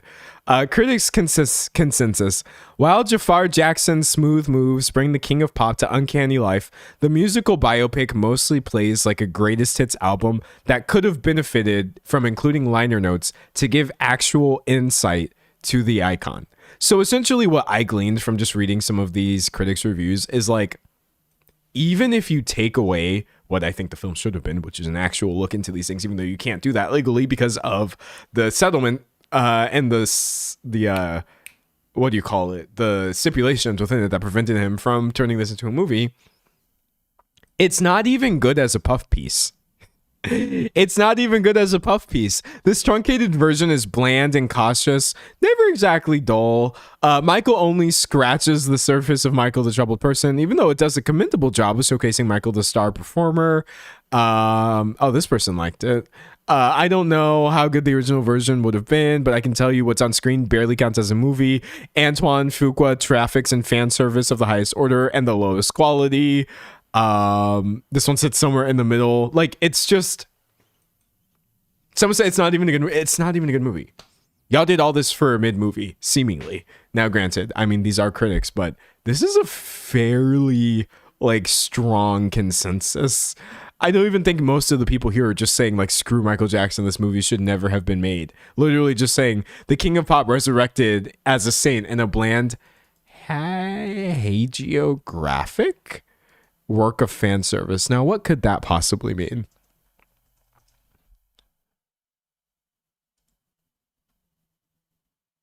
Excessively flattering. Okay. Hagiographic is how you would say that. Oh, like the biography of saints and venerated persons. Okay, well, that's a new word I learned. I'm gonna make sure never to use this in but yeah, it seems like it sucks. Surprise, surprise. Also, I wanted to include some things that I didn't go over in my video. Hold on. Fuqua on Michael movie. Not fair. Yeah, here we go. I think it's in this Variety article. Michael director Antoine Fuqua questioned some of Michael Jackson's allegations. Sometimes people do nasty things for some money. Like making a Michael Jackson biopic in 2026. Michael director Antoine Fuqua opened up for the first time about the movie's dramatic reshoots. Okay, so scrolling down, trying to get to the part where he says, oh, here we go. Per The New Yorker, Fuqua is not convinced that Jackson did what he's accused of doing, despite the number of accusers, 5, and the fact that Jackson publicly talked about sharing his bed with boys. Fuqua said, "When I hear things about us, black people in particular, especially in a certain position, there's always pause." Saying he was skeptical of some of the accusers' parents, particularly one person's father, who was recorded threatening to ensure that Jackson was humiliated beyond belief.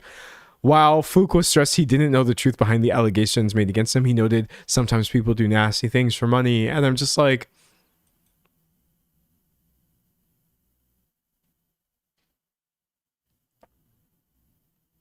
as I'm really going to have to pull out my black card. God, I keep it in my wallet for occasions just like this. I know when you said that, Fuqua, you were thinking to yourself, oh, they ain't finna check me on this one. They're not going to be able to check me if I say black people in particular. When I hear things about this, there's always a pause, thereby indicating that actually black people do commonly get accused of things they haven't done or falsely imprisoned and all kinds of injustice. But as a fellow black man, I ain't finna let you sit there and get away with that, dog. We're not going to use this to excuse pedophilia. We are talking about pedophilia. We are not talking about Michael Jackson got booked for a weed charge and was like, you know what I mean? Like, this is literally not the thing that, this is not the time. This isn't it. No one did anything to this man outside of accuse him consistently of the same thing, by the way, constantly telling the same story. Like, I'm sorry, this is literally not the time. That has nothing to do with that in this specific case, even if I do agree that oftentimes, depending on who you are more at risk for being falsely accused of things and not taken seriously by the justice system. He got away with it, actually. So dog, you gotta move on with this. Let me see if I can find this other quote that I wanted to find. Let me see. Give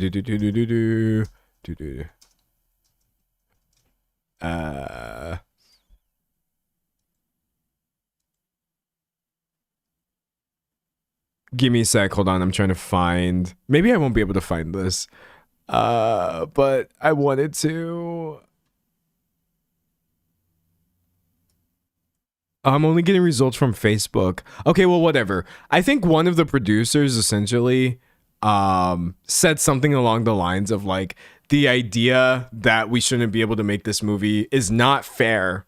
It's not fair because Michael is one of the biggest performers of all time. And I'm just like, yeah, I've lost the plot. But yeah, that's my mini update. It's not actually like a video. I don't have an outline. I don't have research. I just wanted to tell you the movie's coming out. Critics have watched it. A bunch of people don't actually like it. And his family and also the people who are in the movie are bending over backwards to try to excuse it. And it's embarrassing.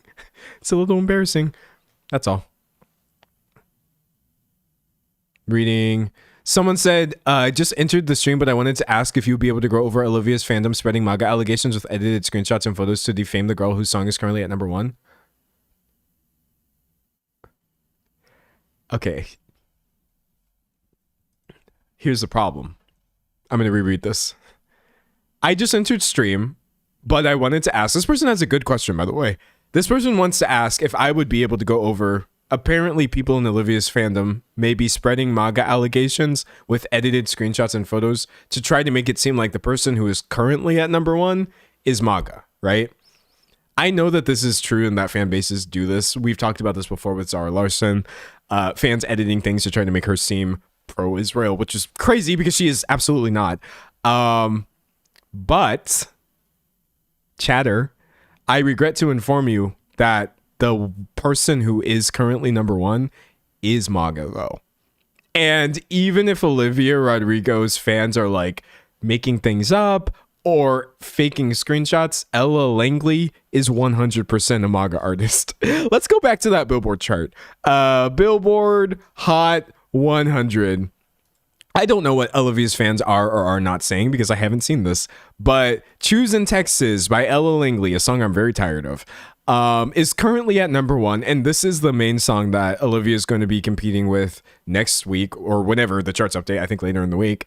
And yeah, I'm sorry, dog, but Ella Langley is 100% 10 toes down absolutely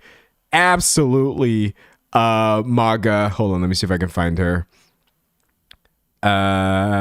Kid Rock, literally MAGA artist Kid Rock, is doing more tours to the world for some reason, basically MAGA Fest, and he has all these artists who are there, and she is one of them. Let me see if I can find it. I can't find. Hold on. I want to find just like. I have no idea what this website is, and I'm scared.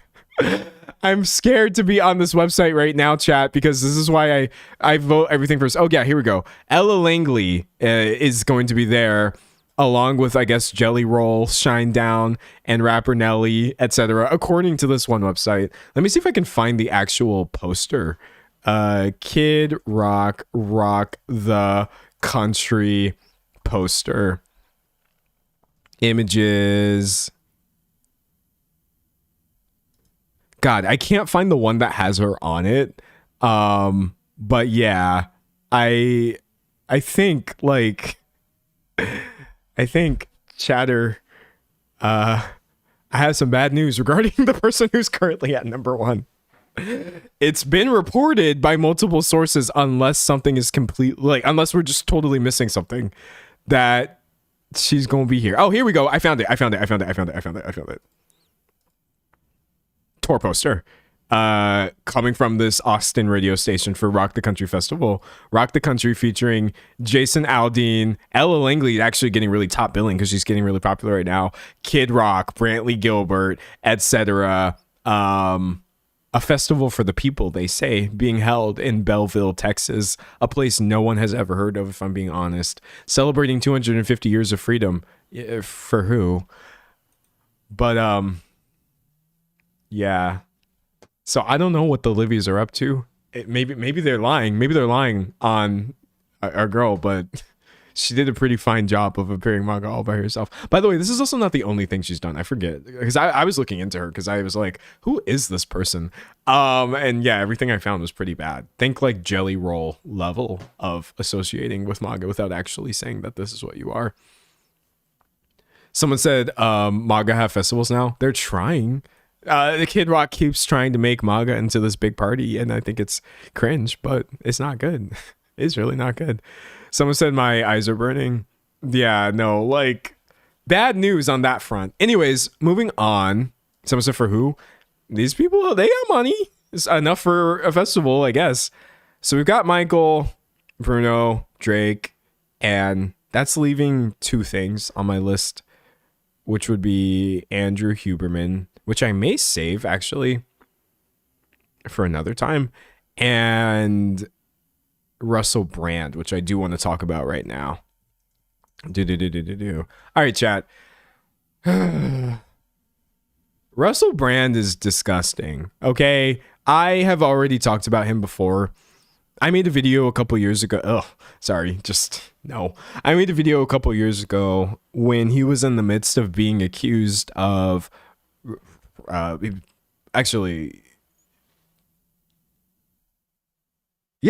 allegations had already happened. He had been accused of rape by multiple people when I made a video about him. And he put out on his YouTube channel this video trying to get ahead of the allegations, talking about their Baroque, the allegations against me. He's just a really gross and sleazy guy. And I guess all of this has been going on for a while. I definitely stopped like following anything that was happening, but the most recent thing that he's done, I guess as part of some sort of bizarre deflection, is I'm sorry, this is literally crazy. Just recently, I think today, if not yesterday, Russell Brand comes out, says he had exploitative consensual sex with the girl who was 16 at the height of his fame. So in a conversation with Megyn Kelly, which is a bad start to a conversation, he apparently told her, it says right here, hold on. The plain fact of it is that in Europe and the United Kingdom, where I'm from, the age of consent is 16, Brand said during an appearance on the Megyn Kelly show. And I did sleep with a 16-year-old when I was 30, But when I was 30, I was a very different person. I was a lot younger and I was an immature 30-year-old.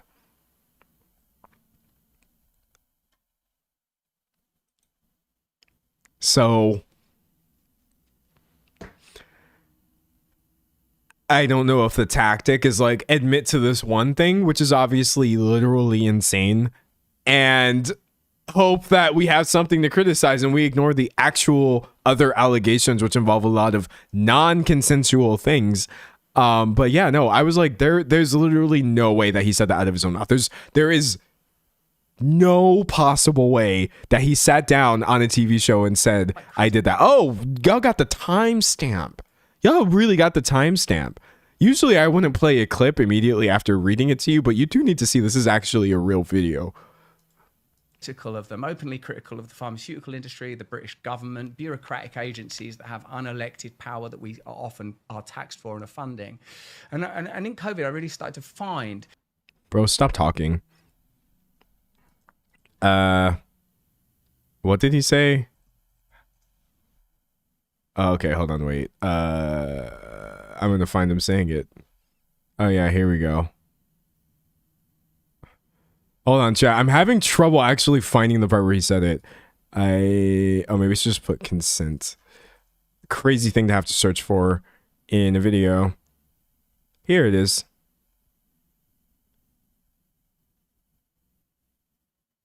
Hold on. There's like a bunch of results for this. Okay, 153, I guess. Wild. To address in particular your anger, which is entirely legitimate and recognizable. And the plain fact of it is that in Europe and in the United Kingdom where I'm from, the age of consent is 16. And I did sleep with a 16-year-old when I was 30. But when I was 30, I was a very different person. I was a lot younger and I was an immature 30-year-old. Consensual sex, actually, with a variety of people, when there is a strong power differential, as there is when you're a famous man that has the ability to attract women that I had at that time, I think involves exploitation. I think it is exploitation.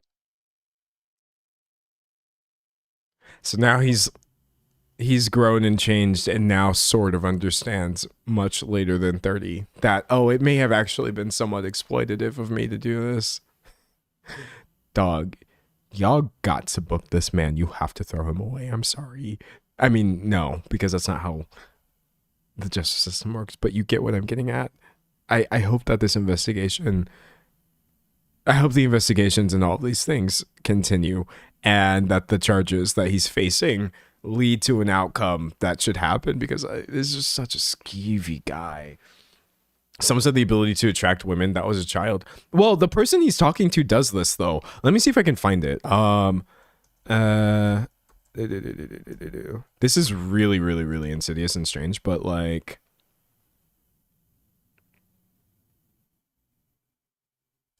Yeah, okay.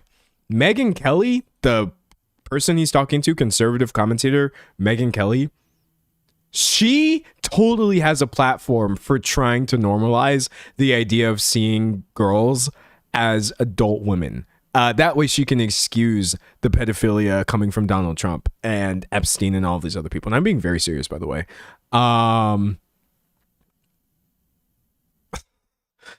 God. On her show talking about, let's see if I could find the actual comments. Oh, here we go. The Megyn Kelly show. So yeah. Saying he was into the barely legal type. He liked 15-year-old girls. I'm not trying to make an excuse. I'm just giving you facts. He wasn't into like 8-year-olds, but he liked the very young teen types that could pass for even younger than they were, but would look legal to a passerby.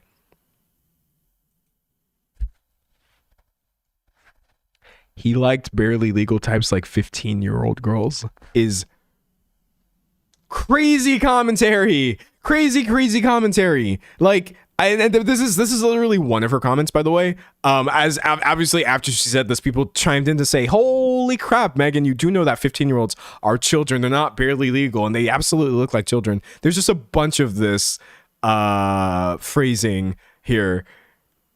Megyn Kelly questions whether child sex offender Jeffrey Epstein counts as a pedophile. He liked the very young teen type. Oh, here we go. There's a difference between a 15-year-old and a 5-year-old, she says.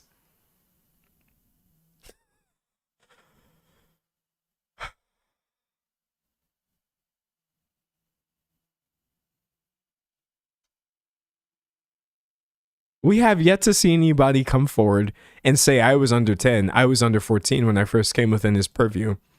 You can say that's a distinction without a difference. I think there is a difference, she said.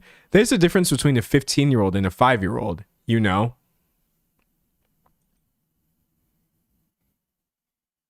These people are just genuinely so dangerous. They're literally so dangerous. There's a difference between a 15-year-old and a 5-year-old. And that actually brings me to my next thing, which I would like to talk about. Define... I don't know how to spell this. Okay, great. Phebophilia is the thing that people will always bring up when you start calling people pedos for being pedos. They'll say, "Oh, it's not pedophilia. It's a phebophilia," or however you say this, which is, according to Wikipedia, the primary sexual interest in mid to late adolescence, generally ages 15 to 19. Or they talk about like hebophilia or whatever, and they really try to draw the distinction that like it's only pedophilia if the person in question is not a certain age or hasn't changed in certain ways. And I'm just like, dog, I don't care. I don't actually care what word you use to describe it. Why are we sitting around arguing over whether or not we should be using the right words when we talk about people who are pedophiles? I just think it's really insane. One thing that I don't think that people give enough credit would be the term polysemy. Polysemy, the capacity for a word or phrase to have multiple related meanings, right?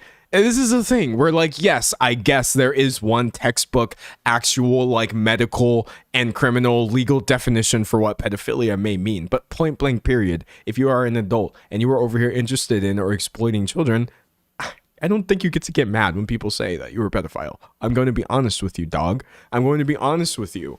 I literally can't stand people who enter conversations about pedophilia and try to force you to not use that word. If I'm talking about a child, then I'm talking about a child. Nothing changes because a child happened to be 15 and not 5. There's a difference between a 15-year-old and a 5-year-old.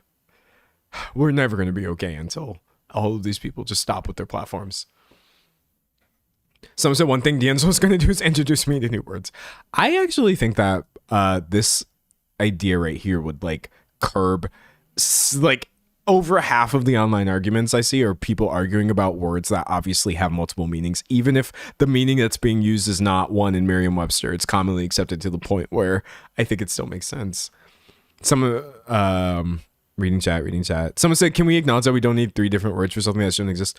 If the words are useful in a medical context for other people to help, I don't know, get to the root of this or whatever, let them be. But I don't think the words exist so that we can police people who are trying to call out pedophilia. I don't think that was the reason that people came up with these additional terms.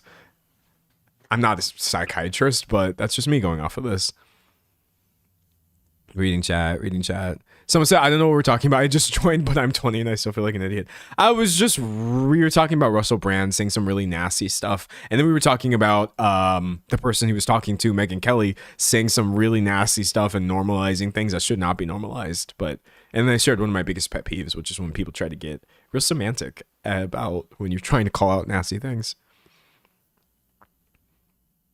Someone said, at 20, I feel like an adult version of a teenager. People are so wrong. Oh, yeah. And also, you know what I'm really tired of seeing? And I have been seeing this a lot, by the way. The phrase underage women. It comes up a lot. Actually, NPR at one point described Jeffrey Epstein's victims as underage women.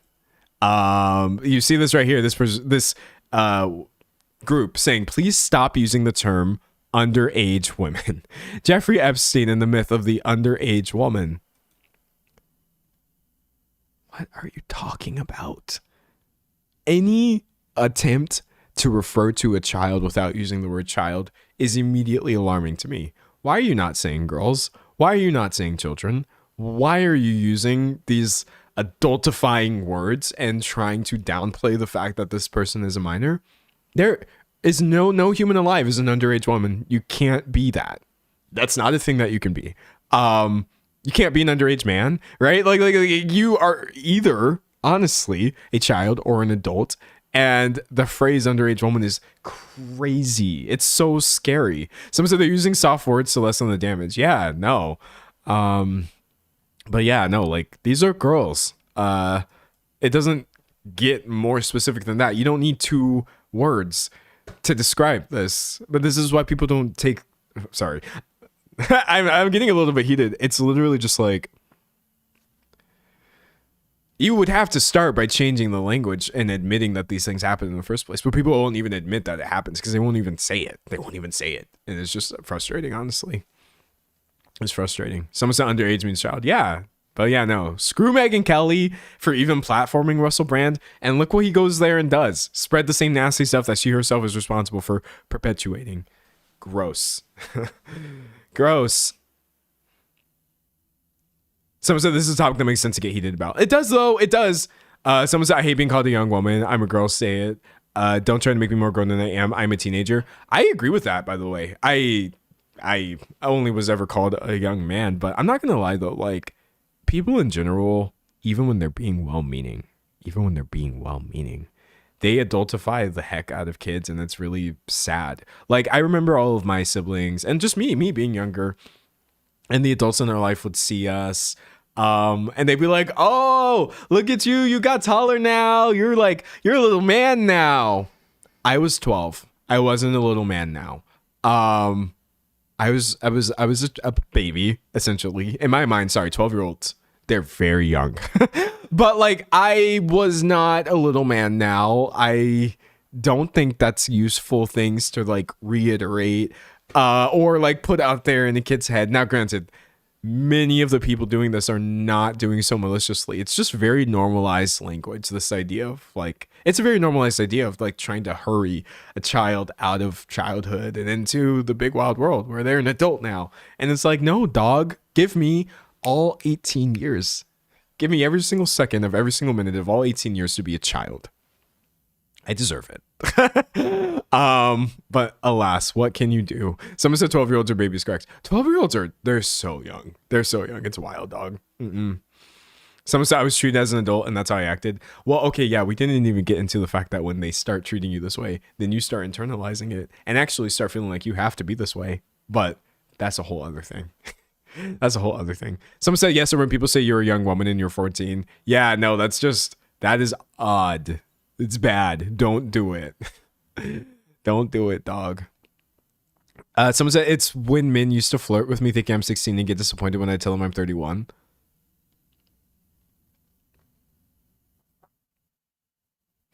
Can I vomit on your behalf? I'm not mad at you for sharing the comment. I'm literally reacting to the behavior described in your comment. Men flirting with you because they thought you were 16 and then getting disappointed when they learn that you're 31.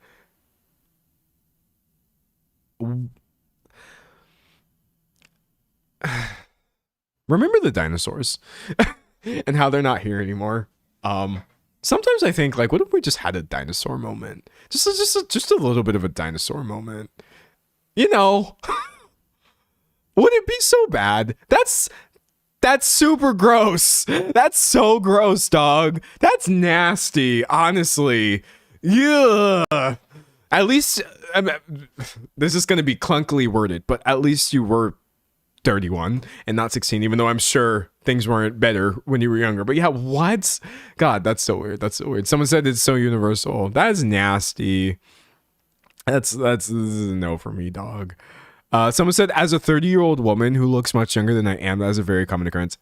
I literally did not know this happened. I know I might sound like an idiot, but it's just not something I ever thought about. So being an adult woman who maybe could pass as a very young person or a teenager or a child, if we're being honest, you're saying you literally have grown men who are attracted to you because they think that you're a child and will get offended when they learn that you're not, or they think that you're a teenager.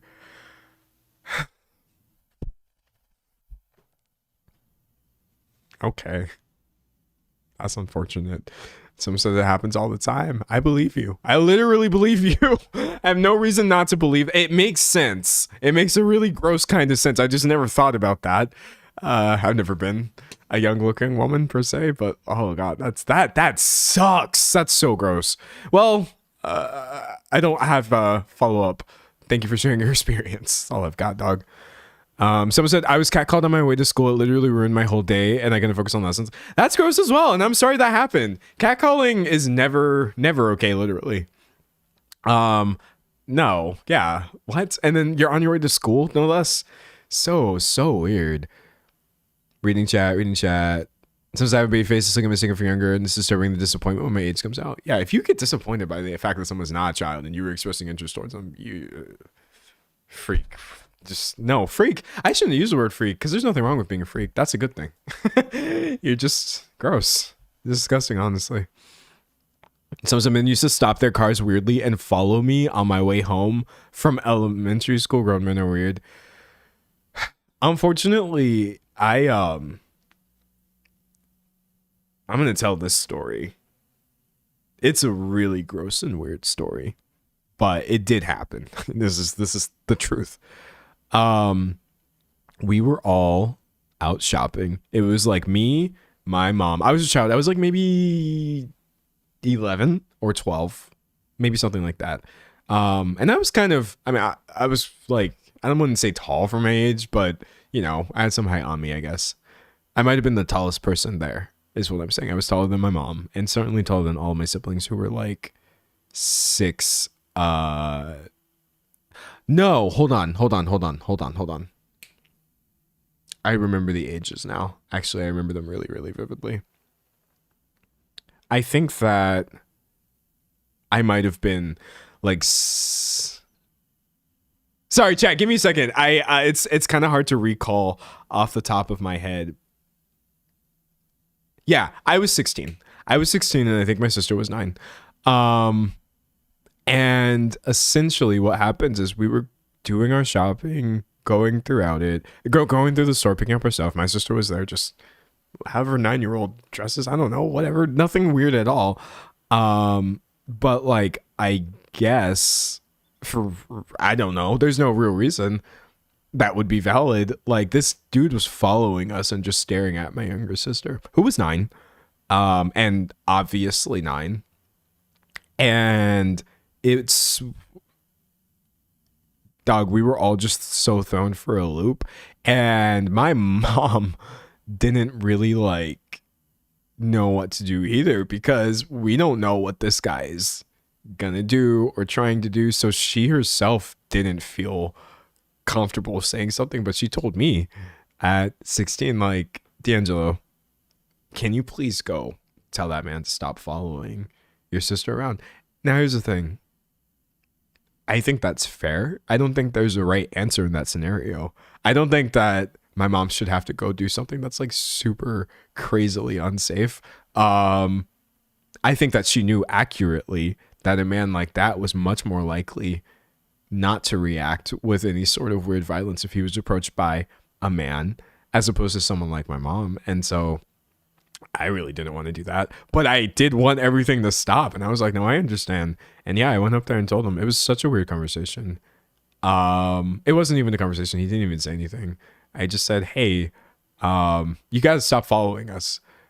And the guy's just like, okay. And I'm like, no, like, my mom told me to tell you, like, you have to stop following us around the store. And the guy's like, okay. And we walk off, and yeah, he stopped. But like, what the hell? God, I had actually, you know, it's kind of wild. I literally had sort of just put that memory on the back burner. I didn't remember it until just now. Until you were all sharing your experiences, and I was like, why does this feel vaguely familiar? Oh yeah, because I had to tell a grown man to stop following my 9-year-old sister around as we were all doing our grocery shopping. Very, very, very deeply disturbing. So weird. Yeah, that's all I've got. And there's like, it gets complicated too, because like, it doesn't matter what you thought there's no way that you thought a 9-year-old was anything other than 9. That's like 9, dog, not double digits, not a teenager, nothing like that. It doesn't matter what a 9-year-old looks like. There's no way you're ever going to tell me you thought A, X, Y, or Z. It doesn't matter. But that kind of thing just sucks, dude. It sucks. Reading. Someone says it sucks she had to ask you, but men literally jump to violent reactions when women try to set the boundaries. She probably knows that well. Yeah. For the record, I have zero blame for my mom for asking me to do that. It was the best she could do. She got put in an impossible situation. She shouldn't have had to do anything because it's the onus is on that guy, right? But see how when the people who it's actually on to be a good or decent person don't do what they do, then all of a sudden everything starts falling on the people involved, right? It starts falling on my mom. Don't put yourself in danger, even though I wouldn't even use that term because that's way too loaded on her, by going and confronting this strange man who's clearly brazen enough to follow your child around in the store. Like, it's just so weird. It's so weird. Someone said there's such an insight into their minds. He's put up by a 16-year-old telling him to go away. Pathetic. They also rely on you not noticing. Yeah, the fact that even me as just a 16-year-old kid had any sort of authority and he actually like literally deferred to me was so off-putting as well. I was just like, what a disgusting person, honestly. But yeah, very real encounter happened 11 years ago and I had completely forgotten about it. God. Reading. Someone said that feeling of my first time being catcalled as a young girl, I'll never forget the feeling, guilt, humiliation, disgust. Yeah, it's just not right at all, dog. It's not right at all. Someone said this confuses me so much because I'm autistic or whatever, but why do they get so angry? It's literally just misogyny. Like the idea of a woman checking you on your anti-woman behavior to them elicits violence. And my mom guessed probably accurately that there was less of a chance of that happening if he was confronted by another man. Because that's the weird thing about guys, is like they don't actually get super aggro if you check them in all guy context and you're like, yo, don't do that, dog. What are you doing? That's weird. They'll probably stop due to peer pressure. But like getting confronted by women doesn't always end well, unfortunately. It's not good. Someone said, I'm sad that boys are put in the middle of that and have to stand up to grown men. Yeah, it's just not right, dog. It's not right. Someone said it's definitely misogyny. They think women don't have the right to call them out and it embarrasses them. Yeah, that's the answer. That's the answer. And you not even like perceiving it or like, why would that be a problem is literally just because you're thinking of it in a normal way. It's a good thing that that's not where your mind jumps, but unfortunately that's just the case. Someone said it's a power thing. They are harassing people they think are weak and get angry when that view is challenged. Yeah, very much that. I'm sorry, chat. This is a heavy topic, but we're already here. We're literally already here. Did you see recently what that governor did? Trying to find it. Okay, I found this from the New York Times. Here, we don't even need, I'm not even going to scroll through this because that's not about the details, but Virginia ex-lieutenant governor Justin Fairfax kills wife and self, police say. So this man who served as governor from 2018 to 2022, I did read up into this, and actually apparently they were like separated but living together and in the middle of divorce proceedings. So essentially she was going to leave him. And instead of that happening, while their children were in the house, he murdered her and then himself. I don't bring this up to depress you at all. I'm just trying to tell you, like, that's kind of likely where my mom's thinking was when she was like, I might ask my son to help me with this. And like, men do this. They do. I don't talk about it a lot on this channel because it's not something I can immediately fix by talking about on this channel, but like this sort of deeply hateful, deadly vitriol against women it's really common. I that sounds insane for me to say. It's actually just really, really, really common. So a lot of women, or I should say, a lot of men kill their wives and girlfriends. I don't even think we talk about it enough. You would think this is some super rare thing. Not you. I'm sure you don't think that. But like, it's a really common story. And so I also think too that when, because I have some like solidarity with this, when you see things that are like casually misogynist, even though I don't think you can be casually misogynist, you see something that's just a little bit seemingly implying a misogynist or patriarchal worldview or whatever. I think that the reason that so many people take it seriously is because the ultimate expression of it is this. Honestly, even if like the thing that you're talking about isn't quote unquote that deep or that serious, all of these reinforced like misogynist attitudes towards women and the thing, their place and who they represent and all these things, the ultimate expression of this, unfortunately, is deadly. It's like all forms of bigotry. It's a very, very, very, very deadly ideology. And so that is why I think that people are, they get real loud about this, as they should. And they are taking a zero tolerance policy towards this sort of thing. It's not just because women are all delusional or like they're emotional or just they're crying because someone was a little misogynist or whatever. This is how this ends. Taken to its logical extreme. Why would you not constantly be pushing back against that, etc.? And that's just talking about that. I know this to be true for other things as well, other forms of bigotry. But yeah, it's just gross, honestly. Reading chat. Someone said, "And how men's behavior become women's burden to carry." Yeah, that too. We talked about that earlier. Of like, this is gonna sound suddenly like it's not that deep again. But like, oh no, Chica Palordi is dating Kendall Jenner, another artsy boy ruined by a Kar Jenner. That's literally the exact same attitude that goes into people being murdered, but just lightened and stripped away of the violence and filtered through a pop culture forum. It's not a different mindset. I think that's what I try to explain to people about like racism as well. I'm just bringing this up as another example of another form of bigotry, one that I've experienced, is that like when I see things that are happening online that are like really, really racist, but they seem to be sort of not that deep or not that serious, or they're just talking about like celebrities or some sort of controversy. I don't know how to explain to people that there's no fundamental difference between the racism that is manifesting on some sort of online thread and the racism that leads to people like me being murdered and the murder being excused. It's not like a different strain. It's just a different intensity.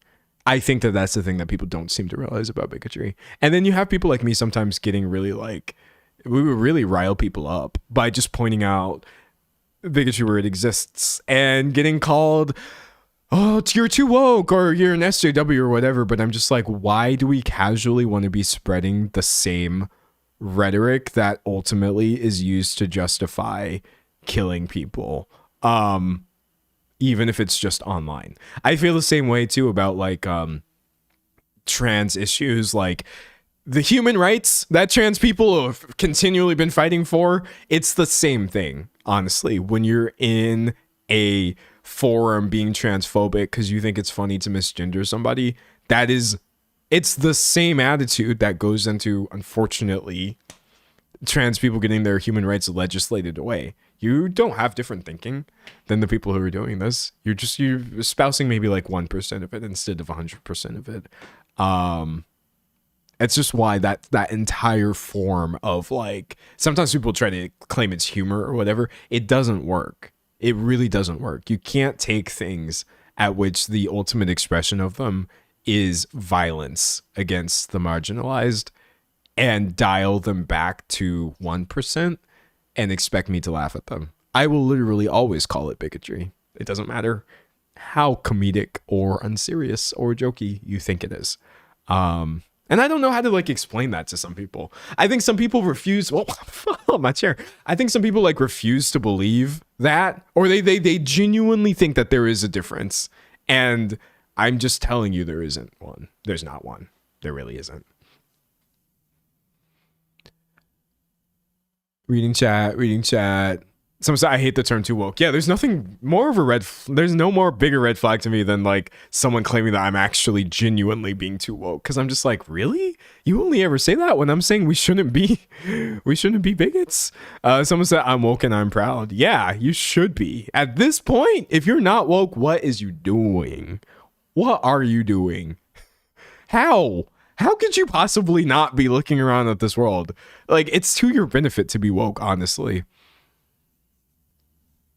Someone says this is a show of intelligence when you decide that comedy doesn't exist without punching down. Yeah, no, people really trying to make you feel dumb. But that's just, it's goofy. It's goofy. Someone says, I will always choose to be seen as emotional and sensitive rather than sit by and watch people act in quote, evil in socially acceptable ways. Yeah, it's literally better to be annoying and correct. I'm not going to lie. When it comes to like actual bigotry and stuff like that, like, be loud, be called emotional, be called whatever they're going to call you, delusional, confused, culturally abnormal. I still can't believe I heard that one. It's a mess, dog. Someone says it's such a privilege to be not woke. Not everyone has that privilege. Very true. Very true. Reading chat. Someone says you're too woke, and it's literally just wanting human rights for people. Yeah, it is. But anyways, chat, I'm sorry though to like not derail, because I do feel like it did follow a logical thought. Like, I don't like talking to you about things that are so serious all the time. Actually, and do you know part of the reason that today we talked about Olivia Rodrigo and something that wasn't serious at all, even if it's annoying or whatever, that's obviously not on the same level of this other stuff, because I had another topic planned for us today. But a bit back, I was like, I can't do it. So David, the singer, right now, a lot of people are talking about this. So many people are talking about this, obviously, because as heinous and hateful and horrendous as this is, this does technically fall within the purview of pop culture news. And I literally have an outline for this. Yeah, I did all my research. I prepared the outline, and then I was just looking at it, and I was like, I don't think I can do this. It's a story. It did happen, by the way. But like this singer, David, who murdered a child, Celeste Rivas Hernandez, or at least that's what appears to be the case. He hasn't been charged, or maybe I think he has been charged actually.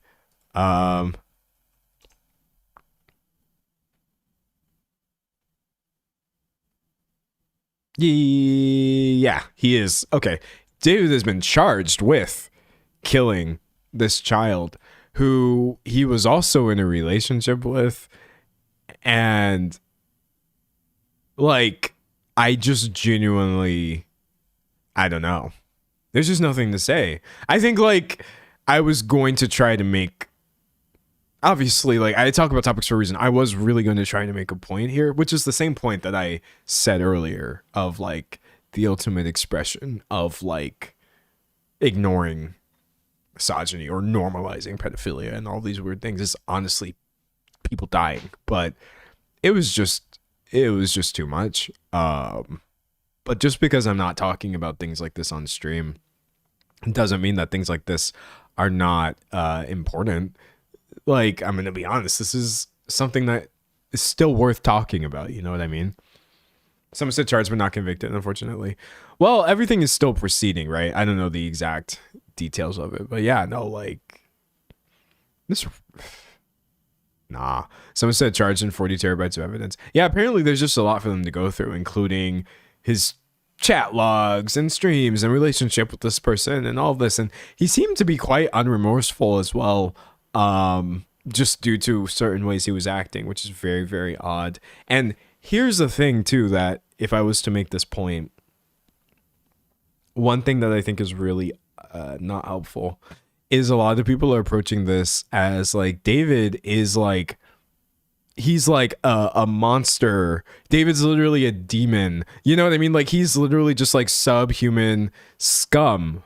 Yes to all, but actually I think it would be much more beneficial to say like David is a man.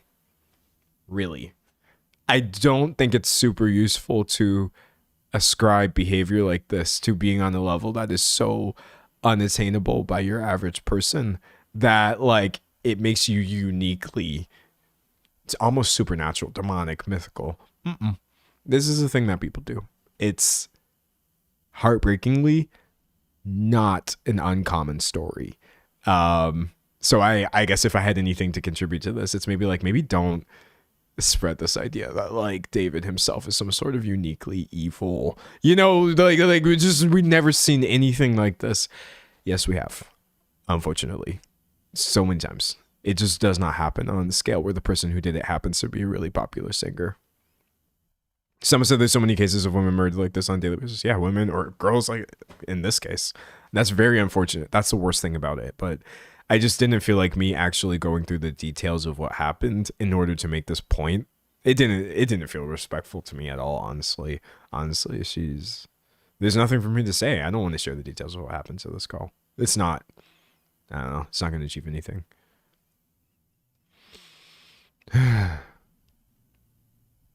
Reading chat. Sometimes there's a lot to go through before trial, if it actually goes to trial. Certainly. Yeah, absolutely. Someone said, hard to agree. We need to stop blaming demons. It takes away from the fact that people choose to do this. Yeah, no demons or magic, just humans being evil. Exactly. And what would lead somebody to feel like they could even do this, by the way, are a lot of these structures that are in place that dehumanize people like this girl. So there's just a lot of levels to it, honestly. Reading chat. Someone said children deserve so much more support in our society. Yeah. And when I can't figure out how to do it, I just don't. I feel like that's typically the best way of handling commentary. If you ever feel like you have something you want to say, but you just feel like it might come across as clunky or disrespectful, you don't have to make that video. There is literally always something else to say. But I guess all of this has just been really heavy on me, though, because today that's what I was supposed to be telling you all. And I was just like, I can't do it. Someone said, I've been thinking about that a lot lately, like calling serial killers and rapists monsters. They're very much human. Humans can be awful. These are things that people do. Straight up. Yes, evil and disgusting people, obviously, but people. You know what I mean? I think that's the thing about it that you should think about.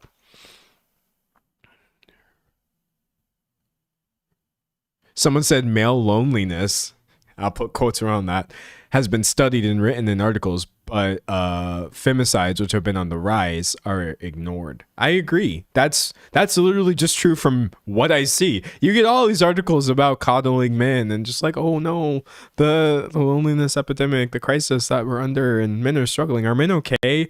But then this actual issue, which is an actual real thing that is killing people, is not really being talked about to that degree at all. And again, like, here's me in the video not talking about it, right? But it's just mostly just because respect in my mind comes first. Like, I can't read the details of what happened to this girl on a live stream or in a video. There's no world in which I would ever do that. I can't do that. That's just not right.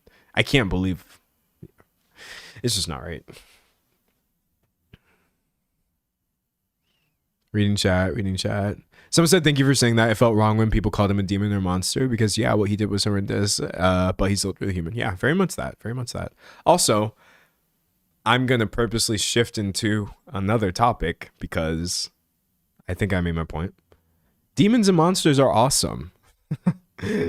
Stop labeling evil human beings demons and monsters when they are some of the coolest to ever do it. Like, monsters in general, there's so many characters I think of that are like monsters, and like I love them. In fact, if you give me a game that has like mostly humans but like maybe a monster character, that's going to be my favorite character. So stop demonizing demons and stop trying to make monsters seem like monsters. If a human being does something that's bad, call them a bad human being and let me have my demons and let me have my monsters. I want to throw that into the mix as well. Literally, like, justice for demons and monsters. God. Someone said monsters are awesome, not a fan of demons. That's fair. That's fair. I think, honestly, demons basically just are monsters on a different name, but it really depends on how you're looking at it. Someone said yokai would shun this BS happening. Exactly. Oh, man, yokai, that's an interesting field. So many interesting creatures, or whatever you would call them. Someone said not demonizing demons 2026. Someone said queerness and horror / monsters is forever linked. Well, yeah, because if I'm being honest, a lot of the monster vibes is also, God, we don't have enough time in this live stream for me to get into just the absolute LGBT of it all when it comes to characters that are often like monstrous or demons and stuff like that. That's why I have to love them, because I was never given like human characters to relate to. Whoop, whoop, whoop, whoop.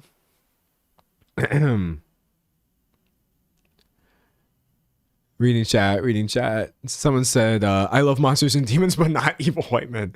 Yeah, I don't think we should have too much sympathy in our heart for that. I don't think so. Doro Hey Doro, shout out Doro Hey Doro. I need to watch the second season. The first season, I have no idea what I watched. I don't know what happened. It just occurred on screen in front of me, but I knew I wanted to watch the rest of it. Or maybe it's the third season. I don't know which one they're on, but I want to watch the new one. Someone said, autism and monsters hold hands so hard for me. That makes sense. That literally, I understand what you're saying. I get you. You're seen right now.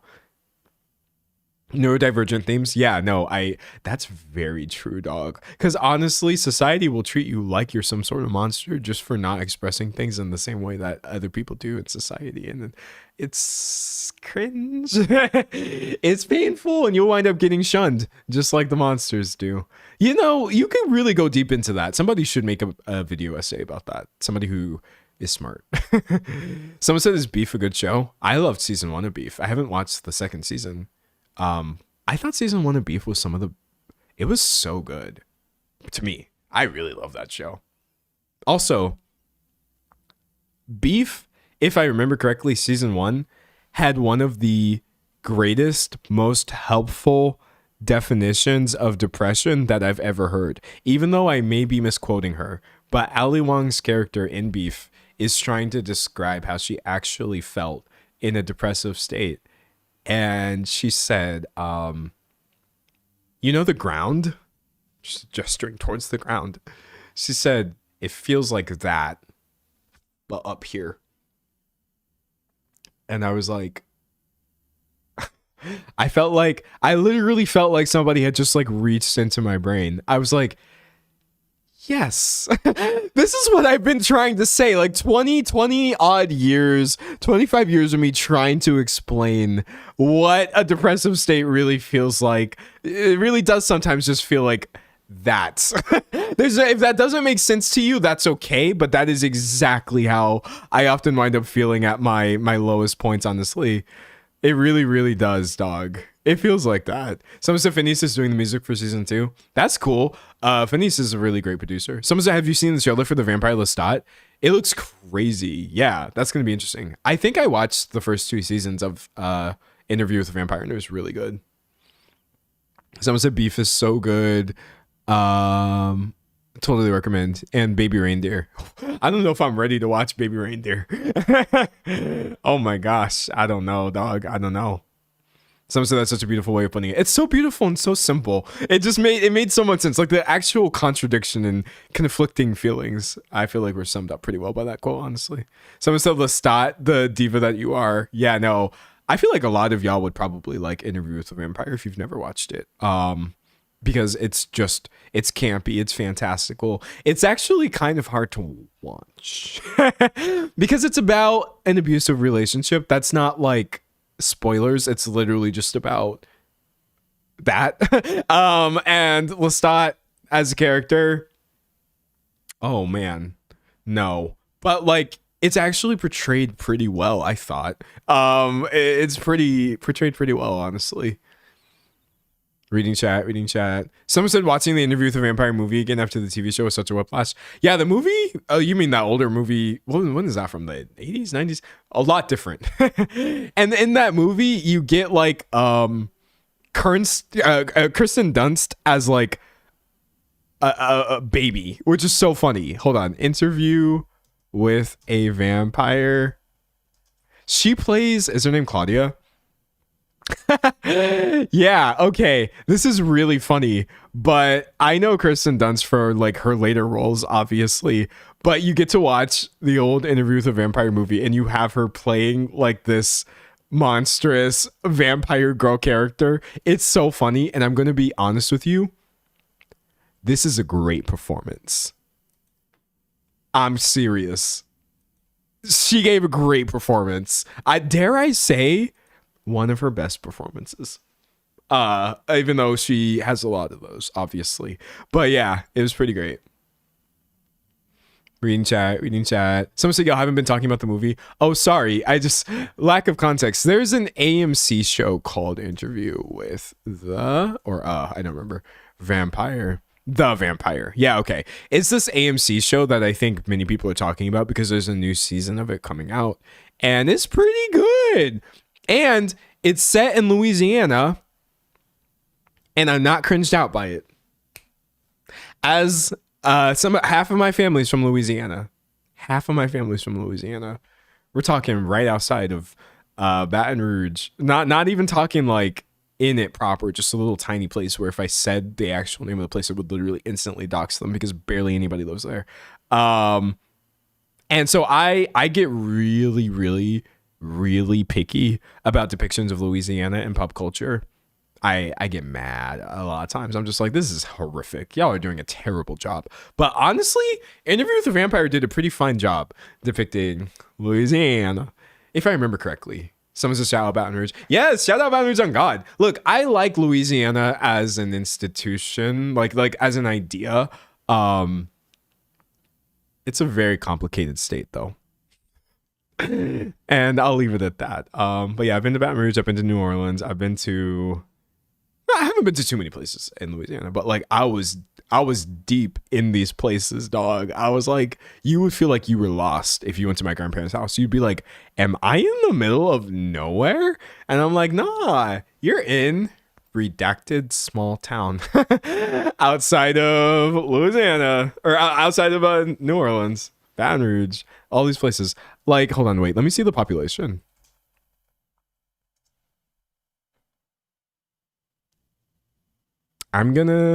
Okay, hold on. I'll pull somewhere where they used to live.